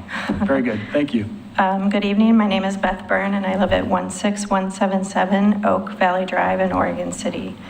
I want to start by thanking each of you for volunteering your time to review and consider this application and for hearing from all of us tonight. As a neighbor, I'm concerned about this development, about the water that cannot soak into the soil at the development site, about the stormwater pond and running a sewer line across a wooded ravine and protected natural area. I'm concerned about the long-term stability of the steep slopes and unexpected damage to the above-ground infrastructure. This plan doesn't account for damage from unexpected weather events like the ice storms we had a few years back. It doesn't protect from flooding if the system fails or clogs, or harm to the stream and wildlife. And how can we be certain that long-term maintenance will truly happen? Equally alarming is the traffic impact study that estimates this project will generate nearly 2,000 daily trips, with over 80% of that traffic being pushed onto Holcomb, the same corridor that failed during the 2020 wildfires. With only a level 2 evacuation notice, Park Place residents experienced total gridlock, and we were trapped while trying to evacuate. That was without a fire actually entering our neighborhood. Now imagine adding hundreds of new homes and funneling that traffic through the same route that already failed. In a real wildfire, we will not be delayed in evacuation, we will be trapped. We don't have to imagine what that looks like because we see it every year across the country, and every year we talk about what fire season will bring and hope that it is not our community that loses everything the next time. Each fire we see on the news is a warning that we should not ignore. This is not about trying to stop the city from building new homes. This is about not moving large-scale developments forward without investing in the safest infrastructure for communities they're built in and ensuring that the areas they're building in are truly safe for long-term permanent neighborhoods. The ask today is simple. Don't move this development forward until investment in infrastructure keeps pace with the level of development and the applicant prioritizes the safety of Park Place residents and our environment. Thank you. Thank you, Ms. Byrne. Tara Wanstall. I hope I didn't get that wrong. I apologize if I did.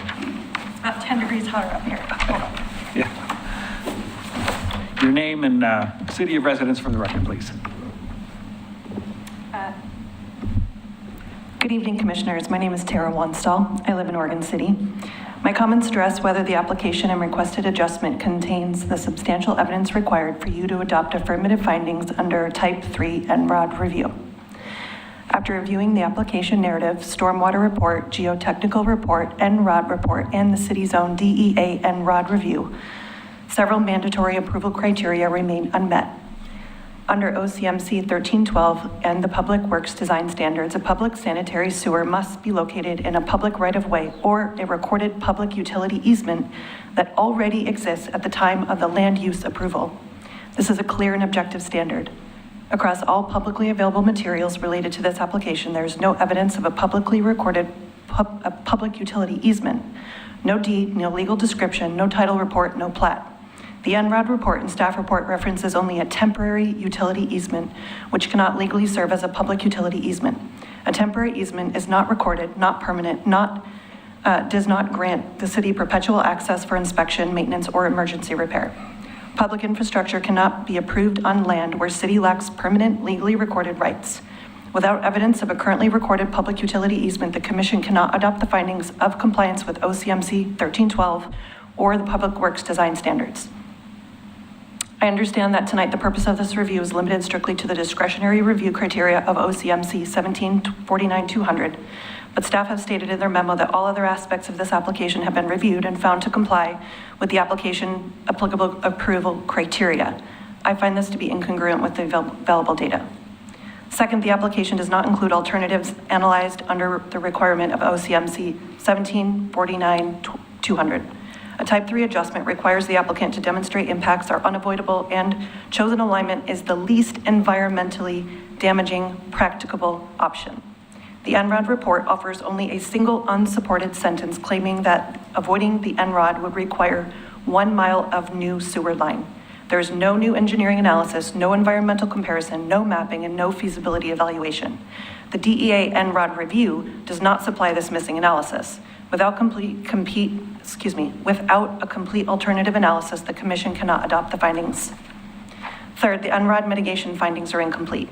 The report explicitly labeled preliminary.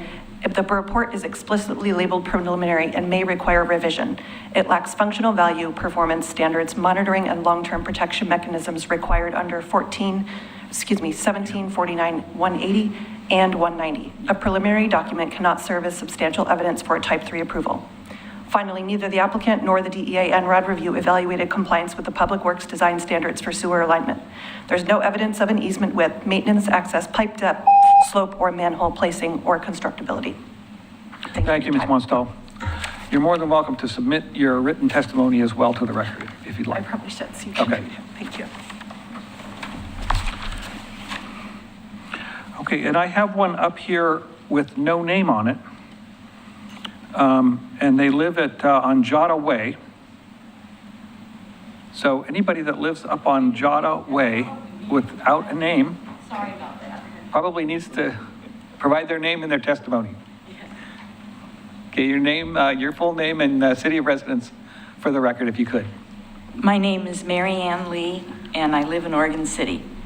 I'm extremely concerned about proceeding with the application for a 219-lot subdivision without establishing adequate infrastructure to ensure that the Park Place neighborhood can be safely evacuated in event of a fire. During the firestorm of September 2020, there was extreme gridlock on Holcomb Boulevard. It took us over an hour to get out of the Park Place neighborhood. Since then, 3 additional developments fueled by ICON are either in process or planned. The 44's Home Sarah's Farm development on Holcomb, the expedited land use application for 53 units near Trailview neighborhood, and now the 219-unit subdivision in this current application. That adds more than 300 additional homes to an area that is served by a single evacuation street, Holcomb. In early 2025, I joined my neighbors to express our concern about proceeding with a 53-unit development unless emergency evacuation routes are established. Many of us had written to elected officials to express our concern, and I received responses from Senator John Meek and Representative Anissa Hartman. They had reached out to our city officials to gain further insight into the emergency preparedness plans.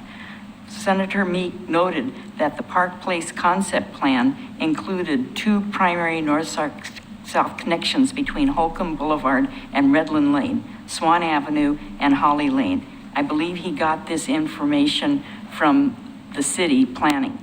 Representative Hartman received a response she received from the city manager, which also mentioned 2 new primary north-south connections between Holcomb Boulevard and Redland that were in the concept plan.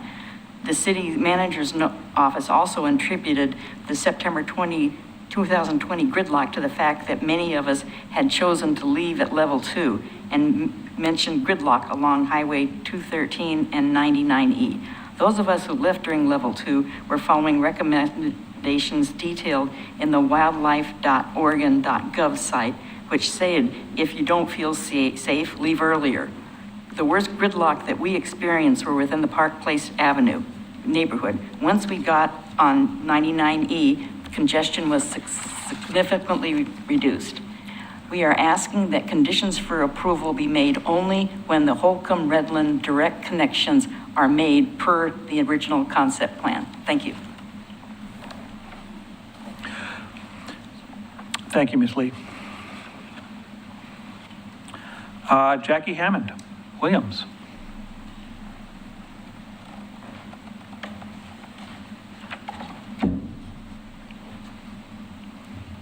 Name and place of residence for the record, if you could.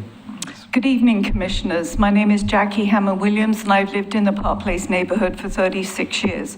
Some of you are new and you're not really up to date, perhaps, with what's been going on. This development within the Park Place concept plan area has been the most contested development ever in Oregon City, possibly in the state. We're trying to fit a square peg in a round hole. 20 years ago, I sat on the concept plan committee, and we were told by city staff that our neighborhood needed this development as it would provide another direct access route into Park Place. The city had identified this as a critical need, so if Holcomb was blocked, first responders could still access our area quickly. Back then, it was a concern that a road accident, a landslide, a house fire, ice storm damaging trees, flood, earthquake damaging the 213 bridge on Holcomb, etc., could prevent emergency response into our area. 20 years on, we now know that evacuation out of the neighborhood is as critical too. Yet, we have had 8 major developments. The 9th will be the development of the upper low-income housing in 2027, and this huge one we are addressing today. Our neighborhood has had many concerns about this proposed giant development over the years, and they have multiplied over time. For a land use application, the Municipal Code 1750-055 Section E states that development applicants need to attend neighborhood meetings and submit, amongst other things, quote, a summary of issues discussed at the meeting. In their application, and indeed, ICON reps did attend and present at the PPNA meeting on August 18th. But on the staff report, you can see on the front page, the application was noted as complete on July 3rd, over a month before the PPNA meeting. Strange to think that this application was complete before it was even presented to the neighborhood. I have a question about that. This phase 1 and phase 2, because it's 50-something in phase 1 and 200 in phase 2, will create over a 300-home cul-de-sac, all exiting through narrow roads onto Holcomb. As a condition of approval, it would appear that the developer needs to resubmit a plan together with comments and concerns from the neighborhood meeting as stated in the municipal code before it is approved. And this development should only be approved if it can guarantee the Holly Lane extension, which was in the original concept plan. In fact, it was the #1 key element that was pushed by the city. And it was deemed critical 20 years ago, and it's even more critical today. Thank you. Thank you, Ms. Hammond-Williams. I really appreciate it. Okay, and I think I've got a Corey Schreiber. I'm sorry, did I get that right? Yeah, Corey Schreiber. Okay, great. Yeah, hello. Thank you. Thank you so much for having me, and thank you all. Thank you all for showing up tonight. I'm going to echo a lot of what Brandon and Dan said. My home borders the northern property of the quote-unquote open space. I would like to say something about that. There's nothing open about that space other than the fact that there's animals in there. And again, if you want it to be usable, I heard him say earlier, oh, we're gonna have to cut some trails in there. Cutting trails in, removing trees, removing more of our just natural space. That for what, right?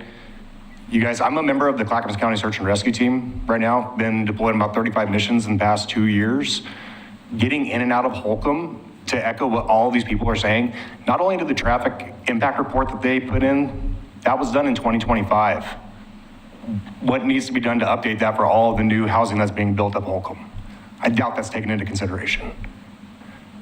We cannot, even our neighborhood that we live in is a single entry and exit neighborhood. We have a quote unquote emergency road, nobody can drive out there. If a tree falls on the front of our property, getting into our neighborhood, nobody's coming in or out unless we're getting in there with chainsaws, taking care of it ourselves. I don't understand what the plan is for any of this. To quote everything that these great people have said here tonight, this to me is more about money and pushing a project than it is about increasing the quality of life of current residents and future residents. And as members of the Planning Commission, I highly, highly encourage you to think about that. The quality of life of not only current residents, but future residents. We want the city to grow too. But what expense? At what expense? Somebody else can take my last minute. Thank you, Mr. Schreiber. John Lewis.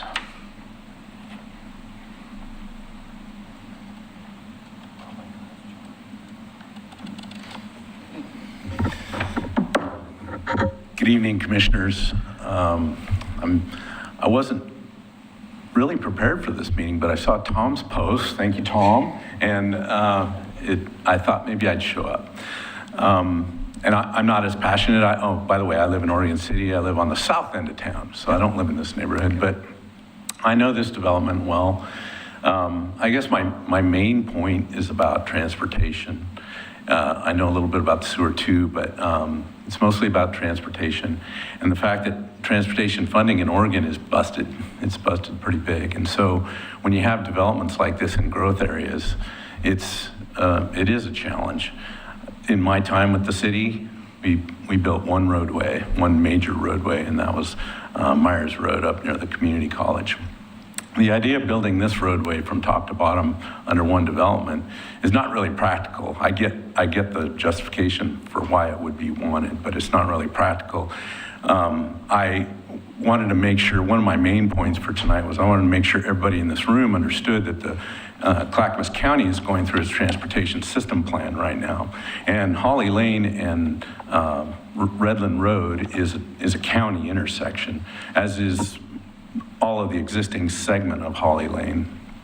So when I was online and I made my comments, I made sure I made comments about pretty much every intersection that's in the city's TSP that I think the county should also be helping with as well. And I think it's been maybe 3 years ago since I talked to the developer about this project, but that Holly Lane and Redland Road intersection needs to be made a four-way intersection. And the county is not always supportive of projects that help further development in the cities, or at least in Oregon City, in my opinion. So I think, that comment period is still open. Everybody in this room should be advocating for better transportation enhancements, including the intersection of Holly Lane and Redland Road.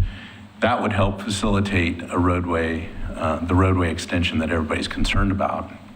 I do think the developer has plans, long-range plans, to get this connection all done from top to bottom. And the city, by the way, has a methodology for collecting transportation system charges, and they're significant. And this project is one that's listed in that transportation system plan. So while you have to get the development to happen to collect some of those funds, this idea of building infrastructure ahead is pretty broken, I would say, in the state of Oregon, even though we've got system development charges. So I think I know I don't have much time, but my main message is you got another minute. Okay. Time. Is that true? Is that true, Paul? Yeah, you can reclaim the time. Go ahead. Okay, so my main point is that that connection's broken today. What I heard loud and clear from this community is that if there was a fire today, there would be devastation and probably loss of life.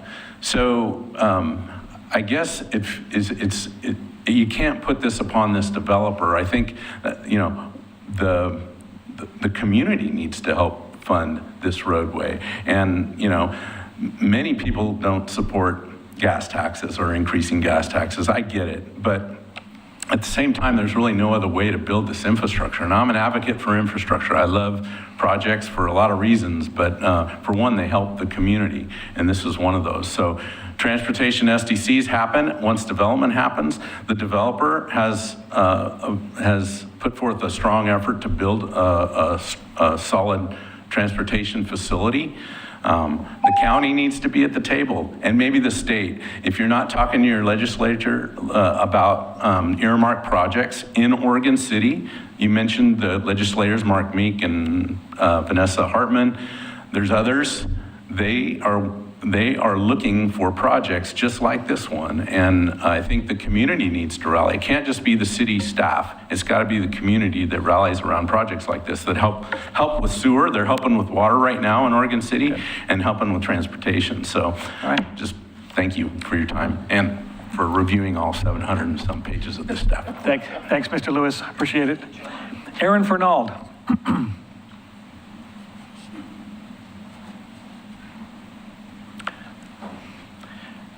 If you could provide your name and your place of residence, your city of residence for the record. Sure. I'm Erin Fernald, and I live in the Park Place neighborhood, and I have for about 20 years. When we bought our house, which was a new development house, in that neighborhood. We bought with the green space behind us. It is beautiful to look at. It is incredibly dangerous down there. However, we have had to put retaining walls up on our property to hold it. We also had to anchor our foundation. Our house isn't even 20 years old. So to say the sloping in this area is severe, it is. And even with our retaining walls, to go past them, it is still way downhill slope. Like it's barely walkable, even holding on to something. We also found a natural spring at the base in that green space, right near a tree. And I believe there are probably more natural springs in this property area they're trying to develop, which I haven't seen any data on all these plans. So we're talking about this natural areas that they're looking to encroach upon. And I look at this sewer line going across this green space, and on a steep slope property, there's gonna be issues with maintaining that pipe. To access it, you're gonna have to make pathways in. It's going to be dangerous work for the workers. I'm not sure how they're gonna get equipment down that without completely removing huge amounts of trees and vegetation. I think that they have not done their due diligence on looking at alternative options that may be more costly, but would be safer, long-term, less risk to our environment, to our streams, to our water. I also look at their water retention pond at the bottom that's encroaching upon this natural area, and I'm wondering, why do they have so many houses in there? Why can't the pond be moved so that it's not covering into the natural area? Why does it need to be encroaching upon the natural area to put a whole nother row of houses there? We could do less dense housing more safely on this property. And I do want to echo the issues of being able to exit this new development. Because even in this map, do you see an option to leave this neighborhood? It's not pictured in this map. The actual exit onto Holcomb is not even on this map. You've got to drive all those little roads and you still can't get out. Would you want to be in that space when that green area right there is on fire? Because in the last fire times, I had to stop a construction crew next door from sparking during a fire ban and a work ban. Right. So Absolutely. I think safety and prioritizing our environment need to be taken into account. Thank you, Ms. Fernald. Sarah Head.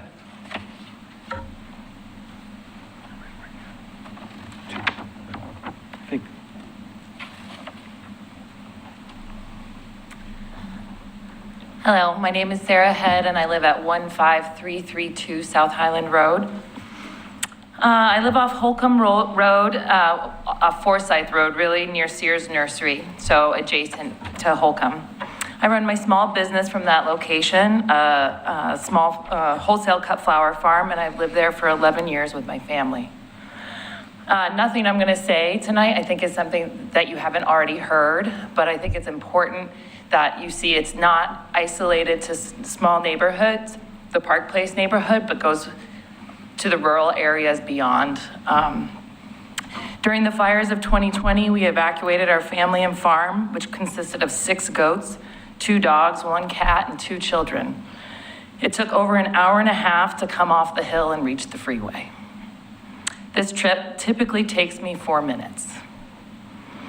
It is alarming to consider what that drive would have been like with a level 3 evacuation, with hundreds of more cars from all of ICON's developments that have currently gone in and are forecasted to go in. It would have bottleneck Redland, Holcomb, Forsyth, and the freeway entrance, and Clackamas River Drive. Preventing this development will not fix that problem, but allowing it will compound it. There are only 2 routes off of that hill. It's Forsyth and Holcomb. In the event of an emergency, if either of those blocks are blocked, everyone is trapped on that hill and everyone behind. During the fires, we couldn't head towards Carver because there was fire there. So we were really stuck with only 2 evacuation routes. In addition, the location of this development on the ravine subjects it to increased fire danger. Sitting on the crest of a deep vegetative ravine, one that has not been managed and is full of dead trees, and we also know how dry things have been. It's at the crest of a deep vegetative ravine, one in which a fire would race up the sides towards hundreds of families with no adequate escape routes. And I think the last thing I would say is I know the representative from Icon Development would like to speak at the end as a rebuttal, and I am curious what kind of rebuttal he can give to the families and community that lives on that hill, that lived through that time and knows there will be another one. So thank you for your time. Thank you, Ms. Head. James Nacita.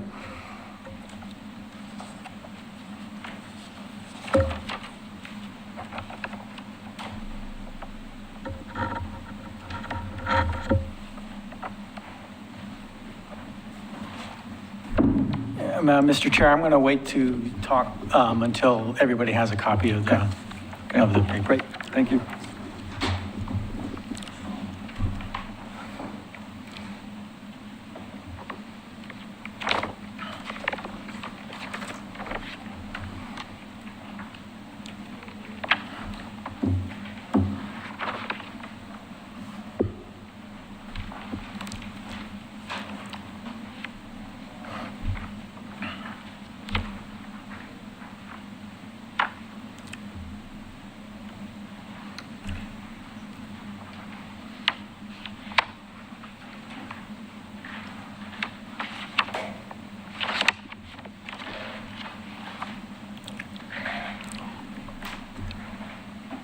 Okay, Chair Espy, Commissioners, I'm James Nacita. I live in Oregon City.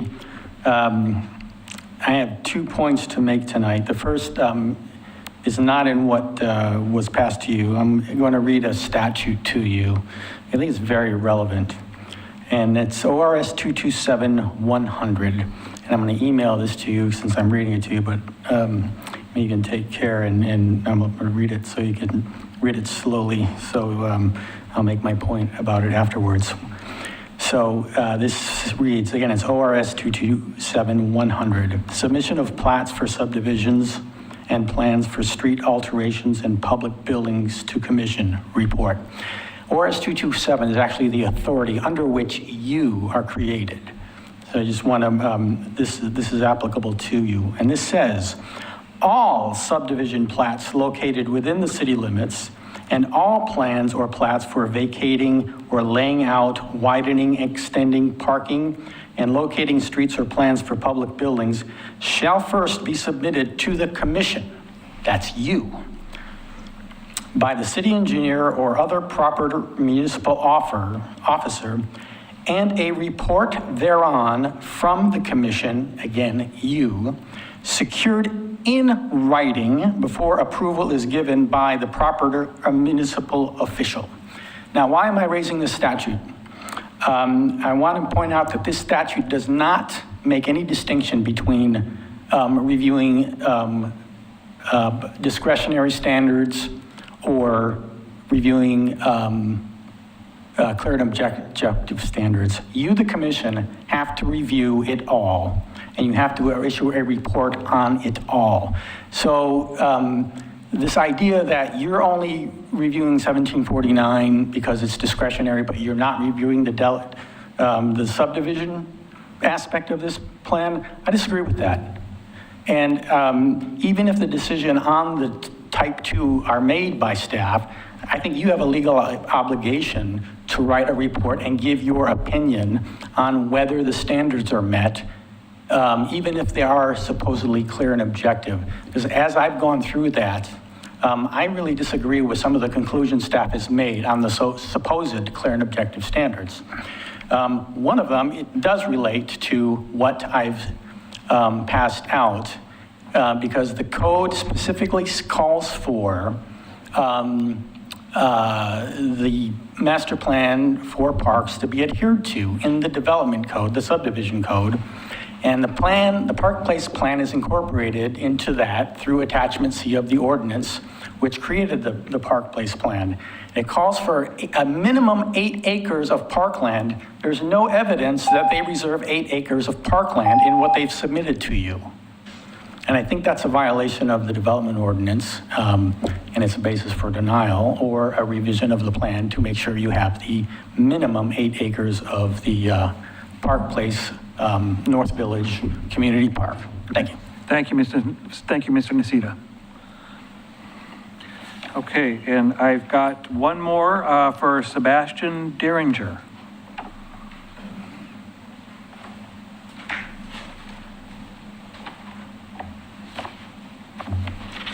Thank you. Thank you all for being here tonight and listening to all of us. I'm Sebastian. I'm on Cattle Drive, 2 houses away from the planned development.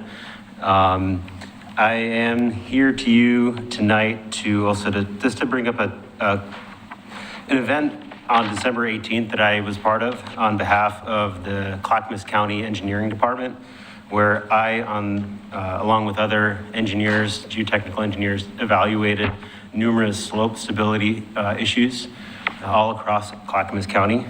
One just downhill from this on Redland Road that dumped probably around like 30 cubic yards of material across Redland, where Abernathy Creek was also overlapping onto Redland Road.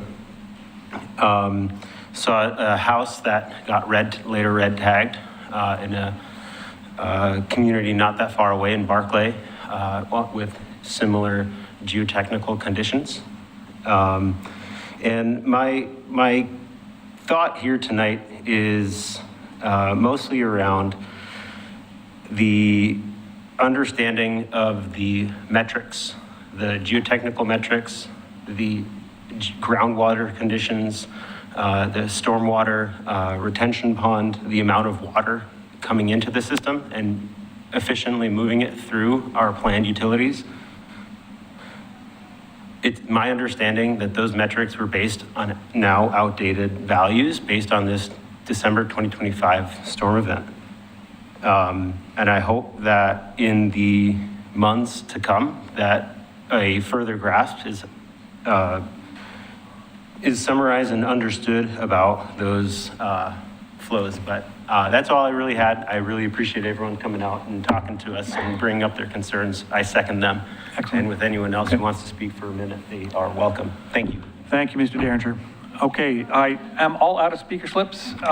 Is there anybody else that would like to speak that has not had the opportunity to do so? Please fill out I'm sorry? I take his minute. He has a minute left. Yeah, go ahead. That's fine. Thank you. Yeah, absolutely. It won't be a minute either. No, that's fine. Yeah, in reference to this sewer line going over the creek, I live on Tour Creek, and I've lived there 36 years. In the 96 flood, we lost a big swath of the side of our creek. It just whoosh, went down.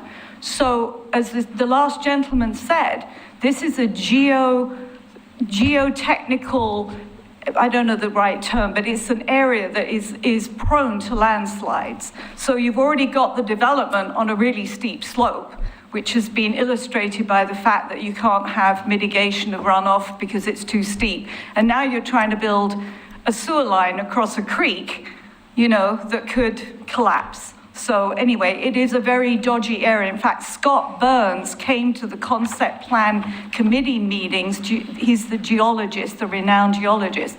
And he actually said that in the concept plan meeting. He said that these soils are dodgy. So.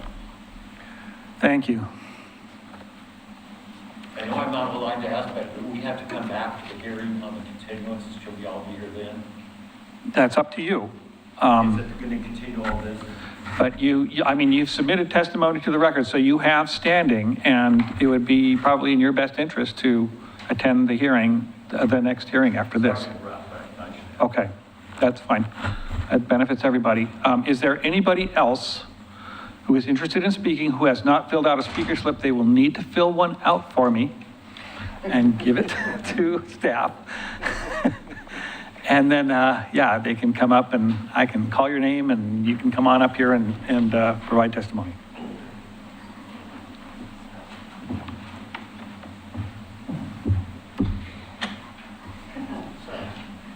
Trying to meet you halfway. Okay. Okay, Caroline Roberts. I'm the other one. You're the other one? Okay, let me get you. Okay. Linda Smith. Sorry. Linda Smith, thank you. Yeah. Hello, everybody. Thank you for the opportunity to speak to you. I moved into the Park Place neighborhood in 1976. If you do the math, that means I've been there for 50 years. I've seen a lot of development happen over my 50 years living there. I built a new house there myself. Love the neighborhood. Feel that development is absolutely vital for our community. Back when we could still vote on annexation, I voted for every single one of them in the entire Oregon City area because I felt being part of the urban growth boundary was necessary to allow new developments to come in. I'm supportive of development, but it needs to be done wisely. It needs to be done with care. It needs to be done with safety. It needs to follow guidelines. The Park Place neighborhood came up with a concept plan, working very closely with the city to really think about what it would be like to develop that area safely and continue it on to the other side of Redland Road on up Holly Lane, excuse me. There were two parts of that. And it was a dream. And it's disappointing to find out now that rules can change, that developers can come in and bypass that work that was done to so diligently come up with a safe, livable plan for that area. And it's just not okay. And there's so many issues, the fire safety with the traffic and how many other developments have been added to there. We're not talking about just this one swath of 219 homes. There's been hundreds of homes that have been added up Holcomb in my 50 years that I've lived there. Many people live in some of those neighborhoods that are here tonight. And this whole sewer line thing, I mean, this is just egregious that it's even a possibility to consider. Why not follow the set about rules that are set up for us to do this wisely? And so I just really implore you guys to consider all of the testimony that you've heard from people here tonight and others that you've gotten online to really think about what you're doing for approving this or not, or asking for change to the plan that the developer is putting in to follow more strictly the dream that we had originally 23 years ago when we came up with the Park Place concept plan. That's all I have for tonight. Thank you. Thank you, Ms. Smith. Carolyn Roberts.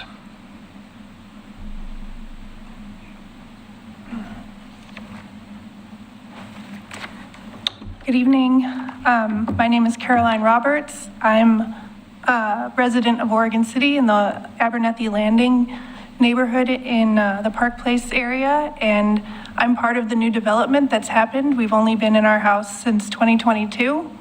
Moving in as a new resident, I knew nothing about the fires in 2020. We have two small children, and hearing the stories from other parents is terrifying. I wasn't planning to speak myself tonight, but another parent with children at Holcomb Elementary School asked me to read on her behalf because she couldn't be here. Her name's Leanne Brewster, and I'm speaking really on behalf of all the children at Holcomb Elementary School who would be on Holcomb Boulevard in case of a fire. Leanne says, "Good evening, council members. Forgive me, I have not written a statement like this or spoken at these meetings before. I have quite a few concerns when it comes to this proposed development that I feel should be seriously addressed before the project moves any further. As a longtime OC resident and parent of kids who've attended many schools here, I'm very concerned and worried about this situation, as well as others looking to densely populate the area. The biggest issue I see with this development happening is the large number of homes that are set to densely populate this land. Watching the progress week by week, I've been trying to gauge just how many homes are planned to go in the space. The more I've seen, the more concerned I become. Then I saw the plans posted on Oregon City Chit Chat. Residents who lived here and experienced the insane gridlock when under evacuation order during the fires of 2020 will tell you, the situation was quite dangerous. There are very few routes in and out of this town. Every single one of those routes was completely stopped. Loaded vehicles lined up everywhere you turned. Luckily, the threat was still moving towards the area and not already upon us. Had it been a different emergency or faster moving fire, who knows how many people we would have lost. Besides the gridlock lasting hours, I can imagine a number of people probably ran out of gas and left immobile vehicles in the way. Children were stuck in the insanity with various needs, their poor parents trying to navigate the situation. I'd like to ask the council members if you yourselves were here for the chaos. Some of you may not have been and might not fully understand. State representatives should be addressed in this matter as well. They need to be shown just how dangerous this could potentially be. They should be urged to seriously consider the repercussions. If needed, we should all ask this of our state leadership. I understand there's a housing crisis. It is serious and needs attention. There are a few things that should happen before further developing in smaller towns like ours. Part of the problem is the ridiculous cost of housing locally that really needs more attention and regulation. There are also many empty buildings of closed businesses closer in the metro area that need to be looked at for redevelopment as residential space. There are many of these that would help alleviate the housing issue that are in safer locations for dense populations. This should be where the attention is focused. This crisis should be handled strategically with safety in mind. My other important issue to consider is the local schools, which are already overcrowded. Holcomb is already overpopulated. I know there's expansion plans in place, but those will only give adequate space for the current number of students. Thank you for your time. Thank you, Ms. Roberts. Is there anybody else that wishes to testify that has not? Can they fill out a speaker slip? Hearing none, we will invite the applicant up for any rebuttal to the testimony that's been heard this evening. And I believe they have 10 minutes? 5 minutes. Thank you. Yeah.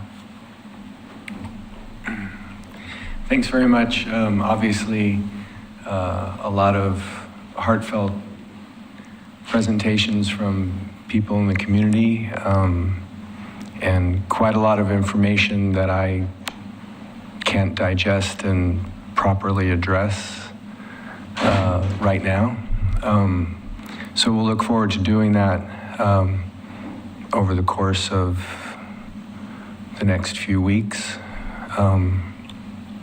The one thing I would say about transportation, I think it's in our presentation somewhere and it's in the conditions of approval, but there are proportional share contributions that we have to make as part of the annexation of the property originally, and there are additional proportional share requirements in the conditions of approval currently. Those proportional share obligations will exceed over $1 million that go toward improvements of some of the intersections that were mentioned that had issues previously. Our development will be building a good portion of the Holly connection between Holcomb and Redland through our subdivision. And while its primary purpose is to allow emergency vehicle access into the subdivision from Livesay, in the event of a wildfire evacuation, it would make sense that the fire department would open that gate at Holly, which would provide a way for cars to get down through Livesay to Redland, not having to be on Holcomb. Now, I know when I talked about that at the neighborhood meeting, several people talked about how it was hard to get off Livesay as well. And I can only say that I imagine the county has learned from that prior event to better control and gate traffic at the various intersections. Like, for example, where Livesay comes down to Redland, rather than having cars go toward 213, they could direct them over to go south on Holly, which is what the Holly extension is supposed to end up doing anyway. So in those ways, I think we are helping to make the situation better. And from a geotechnical perspective, by collecting the stormwater that would be running down the hill and impounding it in the water quality facility, we're helping with that. A lot of the, and to be clear, we were talking earlier about why we can't do street side planters in streets that have slope. Most of the lots are stepped, so they're, because houses aren't built like this, houses are built like this. So a lot of the work that would go into the grading and the padding will mitigate in large measure a lot of the geologic hazard slope issues that exist in the natural topography. And let's see, I don't really have an answer for a lot of the other questions or comments that were made, so I'll say that we very much appreciate everybody's comments. We appreciate your taking the time to hear this tonight.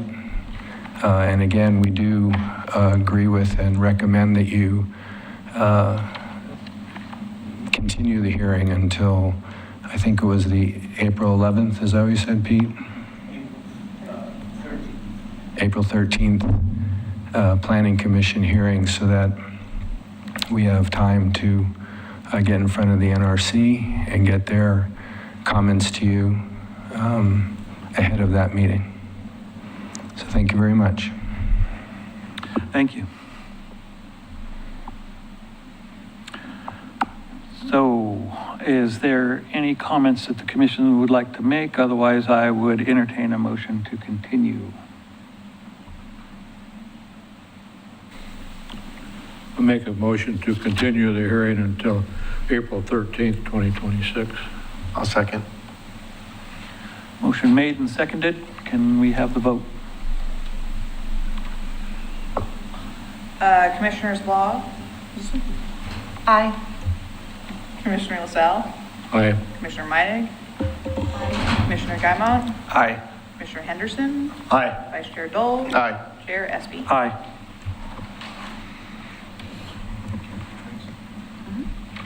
Okay, so the next item would be communications. You guys have anything for us? Excuse me, Chair, sorry. Could you just specify for the audience the date and the time of the continued hearing?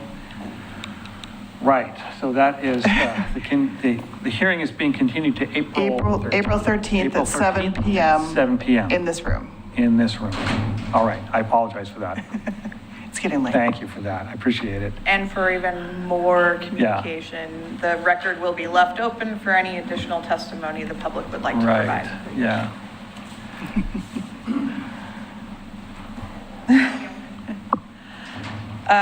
For communications, I have 2 items for you all.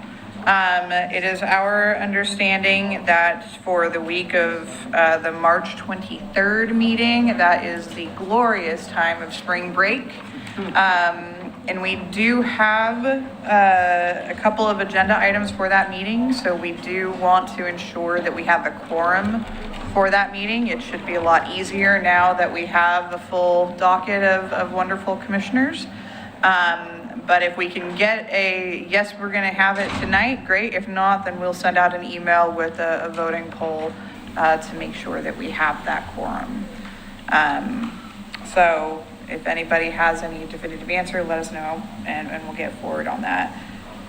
Next is on March 9th, we will be having a glorious presentation from our wonderful city attorney, Missy, about all of the legal mumbo jumbo requirements that you all have to follow to be wonderful commissioners. So we'll be talking about the public hearing laws, ex parte communication, conflicts of interest, bias, all of the annual training associated with that, and new trainings for new commissioners. That will be on March 9th. We anticipate that'll take 45 minutes to an hour, so we will be planning a work session for that time, which will start at 6 p.m. I was going to mention that I'm going to be out of the country. Is that information, would you be able to forward that in advance or provide it after? Commissioner, how about right after, That'd be or great. maybe the day before? I appreciate that. Yeah, thank you. Also, just wanted to add, and put a plug in for Friends of Trees planting event, March 14th, Saturday. You can still sign up for a tree. And this year, we're going to be observing Arbor Day on the same day, which is a little unorthodox, but it's a great opportunity to really come out in force. And it'll be at Hillendale Park in the morning. And it's on the Friends of Trees events website. So encourage you to participate if you can. Pete, I was also going to mention, is there, are you tracking the Friends of Buena Vista's fundraiser that is coming up? No, I'm not. But I might make an announcement on that. I know that group is doing a fundraiser event for the Buena Vista Clubhouse. Okay. I'm sure our beloved mayor would love the plug. Okay. I do not have that date and time, but I know that is sometime in March. Yeah. Yeah. Commissioner Wallace? Let me get that up here. I have it right now. Let me get it up here real quick. Buena Vista. Yeah. Let me get it right now. It's Buena Vista.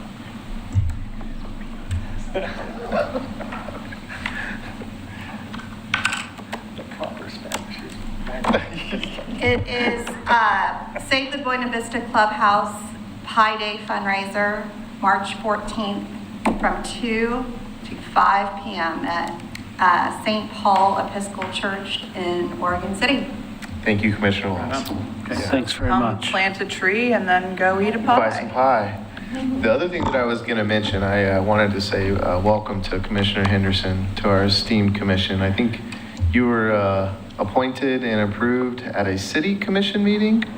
Okay, yeah, well, welcome. That is correct. Thank you. I appreciate it. Thank you. Anything else? Okay, move to Yes. adjourn. Oh, I'm sorry. I would just like to encourage, especially the new members of the commission, to print out the Oregon Planning Commission Handbook, dated April 2015. It's a little dated, but it's got all the information you need to be a good planning commissioner. Thank you. Okay, so I move to adjourn.